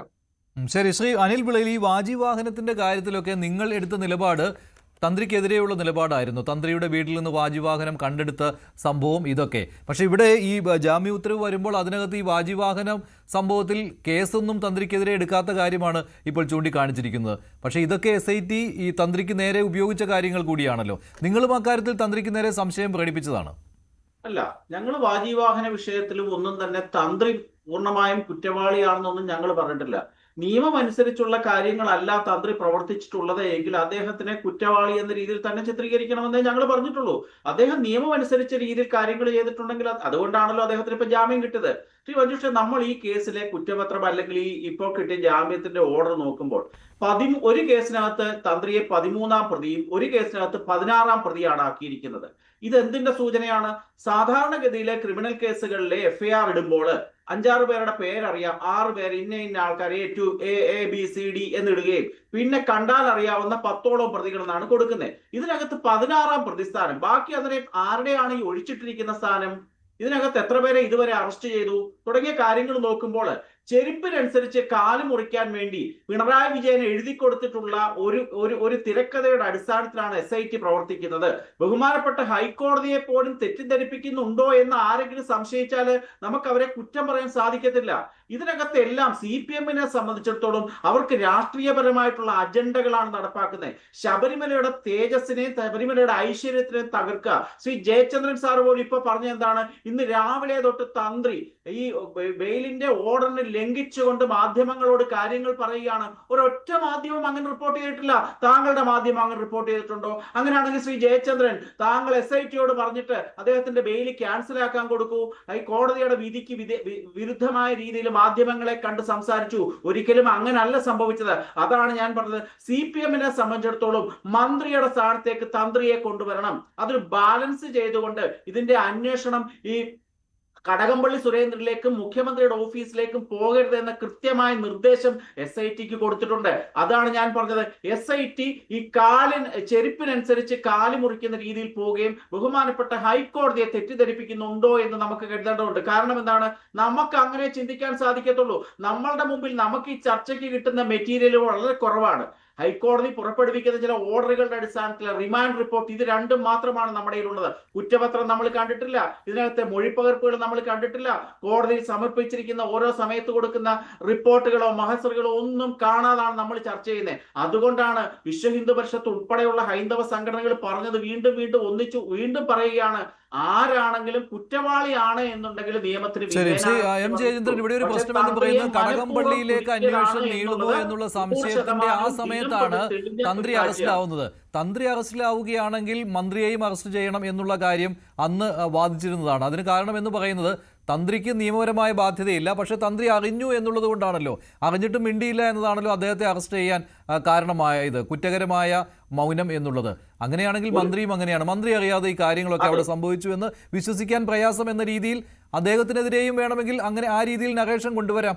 അത് പക്ഷേ കൊണ്ടുവന്നില്ല, തന്ത്രിക്കെതിരെ മാത്രം കൊണ്ടുവന്നു. അപ്പോൾ മന്ത്രിയെ രക്ഷിക്കാൻ തന്ത്രിയെ കുടുക്കി. ആ രീതിയിലുള്ള കാര്യവും വരും. ശ്രീ ജയേന്ദ്രൻ, അല്ല, മന്ത്രി അല്ലെങ്കിൽ മന്ത്രിമാര് ആയിക്കോട്ടെ, മന്ത്രിമാരും തന്നെ വെച്ചോളൂ. അവർക്കൊക്കെ എന്താണ് തിരുവിതാംകൂർ ദേവസ്വം ബോർഡിൽ കാര്യം എന്നുകൂടെ ഈ പറയുന്നത് വിശദീകരിച്ചാൽ മതി. അങ്ങനെയാണെങ്കിൽ തന്ത്രിക്കും ആചാരപരമായ കാര്യങ്ങളിൽ മാത്രമേ കാര്യമുള്ളൂ, ഭരണപരമായ കാര്യങ്ങളിൽ കാര്യമില്ല. ഈ സ്വർണ്ണപ്പാട് കൊണ്ടുപോകുന്ന വ്യവസ്ഥാപിതമായി ലിഖിത നിയമമാണെന്നേ. അത് തന്ത്രിക്കുള്ള അധികാരവും ദേവസ്വം ബോർഡിന്റെ അധികാരവും ലിഖിതമാണ്. രണ്ടും ലിഖിതമാണ്. രണ്ടുമല്ല, മൂന്നും. മന്ത്രിക്കുള്ള അധികാരം എന്താണെന്നുള്ളതും അത് ദേവസ്വം വകുപ്പാണല്ലോ. തന്ത്രിക്കുള്ള അധികാരവും ദേവസ്വം ബോർഡിന്റെ അധികാരവും മൂന്നും ലിഖിതമായിട്ടുണ്ട്. അതിന്റെ അകത്ത് അതിന്റെ അകത്തു നിന്നും തന്നെയാണ് ഞാൻ ചോദിക്കുന്നത്. മൂന്നാമത്തെ രണ്ടെണ്ണല്ലേ പറഞ്ഞോളൂ. ദേവസ്വം ബോർഡിനും തന്ത്രിക്കും ദേവസ്വം വകുപ്പിനും അതാ പറഞ്ഞ മൂന്നും. അതിന് മൂന്നിനും എന്താണ് അധികാരം എന്നുള്ളത് വ്യക്തമായി ലിഖിത നിയമമാണ് ഉള്ളത്. ആ ലിഖിത നിയമത്തിന് അപ്പുറത്തേക്ക് പോകാൻ, അത് മറികടക്കാൻ ആർക്കെങ്കിലും കഴിയുമോ? ഇനി കഴിയും. അല്ല, തന്ത്രിയുടെ ലിഖിത നിയമത്തിന് അപ്പുറത്തേക്ക് പോയി. ദേവസ്വം ബോർഡിന്റെ കാര്യത്തിൽ ലിഖിത നിയമത്തിനനുസരിച്ച് തന്നെ പോയി. പക്ഷേ തന്ത്രിയുടെ കാര്യത്തിൽ ഒരു പടി കടന്നുപോയി. മന്ത്രിയുടെ കാര്യത്തിൽ ചെയ്തുമില്ല. ഒരു ചെറിയ സംശയം താങ്കളോട് ചോദിച്ചോളട്ടെ. ഒരു ചെറിയ സംശയം. മന്ത്രിക്ക് അധികാരമില്ലെങ്കിൽ കോട്ടയം മെഡിക്കൽ കോളേജിലെ ഒരു മേൽക്കൂര തകർന്നു വീണ് ഒരു യുവതി മരിച്ചപ്പോൾ അവരുടെ മോന് ദേവസ്വം ബോർഡിൽ ജോലി കൊടുക്കാൻ മന്ത്രി എങ്ങനെയാണ് തീരുമാനം പറഞ്ഞത്? ആരോഗ്യവകുപ്പിൽ കൊടുക്കാൻ പറയാതെ വാസവൻ എന്തേ ദേവസ്വം ബോർഡിലേക്ക് മാത്രം ആ നിയമനത്തിന് അധികാരം കൊടുത്തു? അദ്ദേഹത്തിന് എന്ത് അധികാരമായിരുന്നു ഉണ്ടായിരുന്നത്? അത് ഇതുമായിട്ടാണ് തന്നെയാണ് പറഞ്ഞത്. മന്ത്രിക്ക് അധികാരമില്ല എന്ന് ദേവസ്വം ബോർഡ് ജോലി കൊടുക്കാനുള്ള അധികാരം എങ്ങനെ കിട്ടി? അല്ല, ദേവസ്വം വകുപ്പിന് അധികാരമുള്ളത് ഓവറോൾ അഡ്മിനിസ്ട്രേഷനും ലോ ആൻഡ് ഓർഡർ മെയിൻ്റനൻസും മാത്രമാണ് നിയമപ്രകാരം. ഓവറോൾ അഡ്മിനിസ്ട്രേഷൻ എന്നതിൽ ഇത്തരം കാര്യങ്ങൾ ഉൾപ്പെടുത്താതെയും ഇരിക്കാം. താങ്കൾ ഉന്നയിച്ച കാര്യം വരാതിരിക്കാം. പക്ഷെ തന്ത്രിയുടെ ലിഖിത നിയമത്തിലും ദേവസ്വം ബോർഡ് ലിഖിത നിയമത്തിലും അവർക്ക് അഡ്മിനിസ്ട്രേറ്റീവ് കാര്യങ്ങൾ മാത്രമാണ് Devaswom board day to day administrative കാര്യങ്ങൾ, മറ്റേ റിച്വലിസ്റ്റിക് ആയിട്ടുള്ള കാര്യങ്ങൾ അത് മാത്രമാണ് തന്ത്രിക്കും അദ്ദേഹത്തിന്റെ ആ വൃന്ദത്തിനും. സ്വർണ്ണപ്പാളികൾ നന്നാക്കാൻ കൊണ്ടുപോകുന്ന ആചാരപരമായിട്ടുള്ള കാര്യമല്ല എന്നാണ് കോടതി ഇപ്പോൾ ഉത്തരവിൽ പറയുന്നത്. എക്സാക്ട്ലി. ആചാരപരമായ കാര്യമാണോ അല്ലയോ എന്നുള്ളത് അവിടെ നിൽക്കട്ടെ. എനിക്കതിനെ സംബന്ധിച്ച് അഭിപ്രായം പറയാനായിട്ടുള്ള ഒരു പരിജ്ഞാനം ഇല്ലാത്ത ആളാണ് ഞാൻ. അത് അത് ആചാരപരമായ തന്ത്രിയുടെ പറ്റുന്നതാണോ ഇല്ലയോ എന്നുള്ളത്. ബെയിൽ ആപ്ലിക്കേഷനിൽ അത് കൊടുത്തിട്ടുണ്ട്. അത് കോടതി ഇവിടെ അംഗീകരിക്കുന്നുണ്ട് ശ്രീ ജയചന്ദ്രൻ. അതായത് അല്ല, മതപരമായിട്ടുള്ള ചടങ്ങുകള്, അതൊക്കെ ഞാനും മതം, വായിച്ചതാണ്. ആചാരം, പൂജ, ഈ കാര്യങ്ങൾക്ക് മാത്രമാണ് ഉള്ളത്. അതും അതെ. 3 കാര്യങ്ങളാണ്: ബിംബം, പീഠം, പ്രാസാദം. അതായത് ശ്രീകോവിലുമായി ബന്ധപ്പെട്ട് അതിലെ കല്ലുകൊണ്ട് നിർമ്മിച്ചിരിക്കുന്ന ദ്വാരപാലകരുടെ കാര്യത്തിലോ കട്ടിളയിലോ തന്ത്രിക്ക് അവകാശമുണ്ട്, തന്ത്രി ഇടപെടണം. പക്ഷെ അതിന്റെ കവറിങ്സ് എന്നൊരു വാക്കാണ് കോടതി ഉപയോഗിക്കുന്നത്. കവറിങ്സ് എന്ന് പറഞ്ഞാൽ അതിന്റെ അലങ്കാരമാണ്. അലങ്കാരത്തിന്റെ കാര്യത്തിൽ അതിന്റെ റിപ്പയറോ മെയിൻ്റനൻസോ ഒന്നും തന്നെ തന്ത്രിയുടെ അനുജ്ഞയോ അനുമതിയോ ആചാരപരമായിട്ടുള്ള കാര്യങ്ങളോ അല്ല. കാരണം അത് പൂജയ്ക്ക് വേണ്ടതല്ല, അതിൽ പൂജ നടത്തുന്നില്ല. അതുകൊണ്ട് അത് വേണ്ട എന്നുള്ളത് വാദത്തിനെ കോടതി അംഗീകരിച്ചാണ് അതിൽ എഴുതിയിരിക്കുന്നത്. അതെ, ഞാനത് വായിച്ചതാണല്ലോ. പിന്നെ താങ്കൾ വായിച്ചത് ഞാനും വായിച്ചിട്ടുണ്ട്. ഞാൻ പറഞ്ഞു, പക്ഷേ അതിന്റെ അപ്പുറത്തേക്ക് മനസ്സിലാക്കലിന്റെ അപ്പുറത്തേക്ക് പറയാനുള്ള പരിജ്ഞാനം എനിക്കില്ല. കാരണം എന്തുകൊണ്ട് ഈ നേരത്തെ ചില വാദമുഖങ്ങൾ ശാസ്ത്രീയമായി എന്ന മട്ടിൽ തന്നെ ഇപ്പോൾ ഉയർന്നു നിൽക്കുന്ന ഒരു കാര്യം, ഞാൻ നേരത്തെ മഞ്ജുഷിന്റെ ചർച്ചയിൽ തന്നെ ഞാൻ പറഞ്ഞിട്ടുള്ള ഒരു കാര്യമാണ്. ഈ മീനമാത കൺവെൻഷന്റെ ഭാഗമായിട്ടാണ് ഇത് ഉപയോഗിക്കാൻ പറ്റാതെ, അവിടെ വെച്ച് ചെയ്യാൻ പറ്റാതെ വരുന്നത്. ടൈഗർ റിസർവ് ആയതുകൊണ്ട് അത്തരം പ്രശ്നങ്ങളുള്ള ഒരു കാര്യം ഞാൻ പറഞ്ഞിട്ടുണ്ട് നേരത്തെ. അത് എത്രത്തോളം ശരിയാണെന്നുള്ളത് ഇപ്പൊ ആരും പറയുന്ന പോലും ഇല്ല. ഉത്തരവാദിത്തപ്പെട്ടത് തന്നെയാണ് ആ കാര്യം ആദ്യം ഉന്നയിച്ചിരുന്നത്. ഇപ്പൊ ആ വാദമേ കേൾക്കുന്നില്ല. എന്താണെന്നുള്ളത് അറിയില്ല. പിന്നെ വാജിവാഹനത്തിന്റെ പ്രശ്നം, വാജിവാഹനം ഇടയ്ക്ക് ആന്ധ്ര വരെ സഞ്ചരിച്ചതായി വാർത്തകൾ ഉണ്ടായിരുന്നു. അതും ചർച്ചയിൽ വന്നതാണ്. വാജിവാഹനം, ഒരു സെക്കൻഡ്, SIT വാജിവാഹനം ഏത് കേസിലാണ് എടുത്തുകൊണ്ട് പോയതെന്ന് ശ്രീ ജയചന്ദ്രന് പറയാൻ കഴിയുമോ? നമ്മളൊരു കേസിലാണല്ലോ ഒരു വസ്തുവിനെ അറ്റാച്ച്, നമ്മളൊരു കേസിലാണല്ലോ ഒരു കാര്യം തൊണ്ടിയാക്കുന്നത്. ഏത് കേസിലാണെന്ന് പറയാമോ? ഏത് കേസിലാണ് വാജിവാഹനം എടുത്തതെന്ന് പറയാമോ? ഏത് കേസിലാണ് വാജിവാഹനം എടുത്തതെന്ന് പറയാമോ? കൊടിമര പുനഃപ്രതിഷ്ഠയായിട്ടാണ് ബന്ധപ്പെട്ട അതിനൊരു കേസുണ്ടോ? അന്വേഷണം നടന്നത്. അതിന് കേസില്ലല്ലോ. കേസില്ല എന്നുള്ളതാണ്. കേസ് ഉണ്ടെങ്കിലല്ലേ തൊണ്ടിയില്ല. അതാണ് വാജിവാഹനം പ്രശ്നം. SITയുടെ വീഴ്ച വരുന്ന സ്ഥലത്ത് ശ്രീ ജയചന്ദ്രൻ അറിയില്ല. 2019 നടന്നിരിക്കുന്ന കട്ടിളപ്പാളി കേസും ദ്വാരപാലക കേസും അന്വേഷിക്കുന്ന സമയത്ത് 2017 വാജിവാഹനത്തിന് ഇതുമായി യാതൊരു ബന്ധവും ഇല്ലാത്ത കാര്യത്തിനെ SIT എന്തിനെടുത്തോണ്ട് പോയി, അതിന് എഗെയിൻസ്റ്റ് ഉള്ള കേസ് ഏതാണ് എന്ന് പറയും. ശരി, അത് പറയാൻ പറ്റുന്നുണ്ടോ?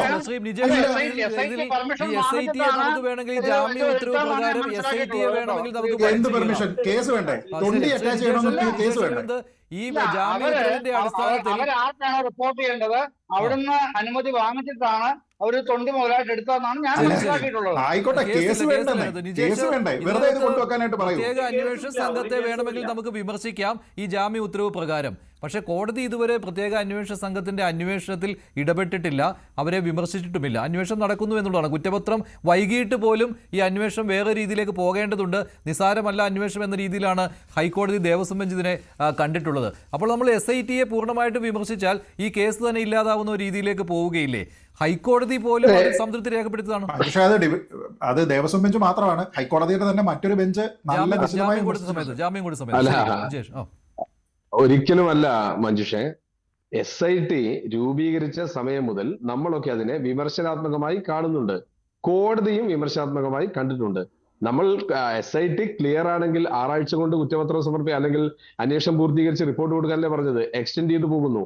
എക്സ്റ്റെൻഡ് ചെയ്ത് പോയിട്ട് അവർക്കൊരിക്കലും ആവശ്യമില്ലാത്ത ഇടങ്ങളിലേക്ക് SIT സഞ്ചരിച്ചിട്ടുണ്ട് എങ്കിൽ നമ്മൾക്കറിയാം അന്തരീക്ഷത്തിൽ തന്ത്രിയുടെ 2.5 കോടിയുടെ ഇടപാട്, ഒരു നെടുമ്പറമ്പിൽ ബാങ്കേഴ്സിൽ 2.5 കോടി നിക്ഷേപിച്ച കഥ, അതുവഴി ആന്റണി MP കണക്ട് ചെയ്ത കഥ, ഇതൊക്കെ തുടങ്ങി വെച്ചത് SIT എന്ന് പറയുന്ന അന്വേഷണ സംഘത്തിന്റെ കഴിഞ്ഞ റിമാൻഡ് റിപ്പോർട്ടുമായി ബന്ധപ്പെട്ടല്ലേ? പിന്നീട് നമ്മൾ എപ്പോഴെങ്കിലും ആ തന്ത്രിയുടെ 2.5 കോടിയെ പറ്റി നമ്മൾ കേട്ടോ? അന്തരീക്ഷത്തിൽ ഇടത് പ്രൊഫൈലുകളിൽ നിന്ന് CPM പ്രൊഫൈലുകളിൽ നിന്ന് ഏറ്റവും കൂടുതൽ വിമർശിച്ച, അതിനൊരു വിത്തെറിഞ്ഞു കൊടുത്ത, വഴിയുണ്ടാക്കി കൊടുത്ത കാര്യങ്ങൾ ചെയ്തത് SIT ആണ്. അവിടെയാണ് നമുക്ക് SITയോട് സംശയം. എന്തിനായിരുന്നു ആവശ്യമില്ലാത്ത ഒരു ഘട്ടത്തിൽ തന്ത്രി ഇതിനകത്തേക്ക് വലിച്ചഴിച്ചത്? എവിടെയായിരുന്നു തന്ത്രിയുടെ കണക്ഷൻ?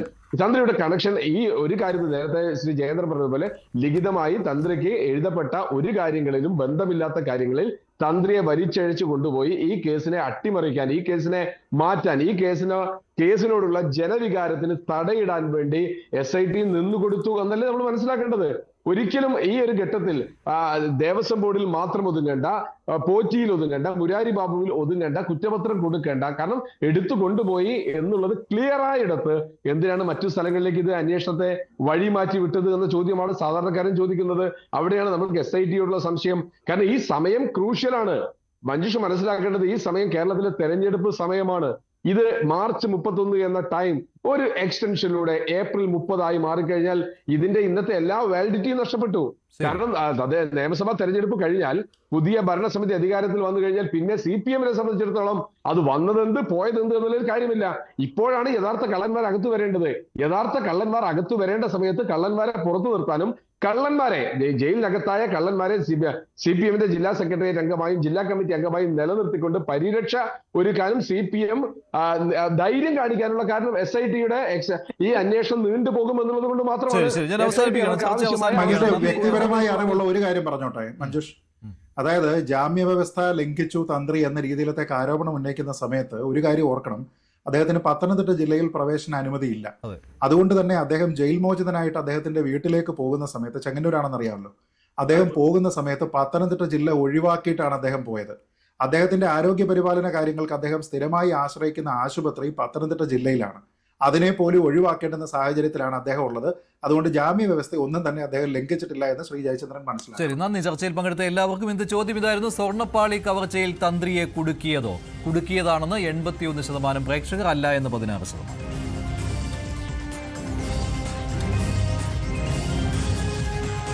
വേണ്ടിവരെ അവസാനിക്കുന്നു. നന്ദി, നമസ്കാരം.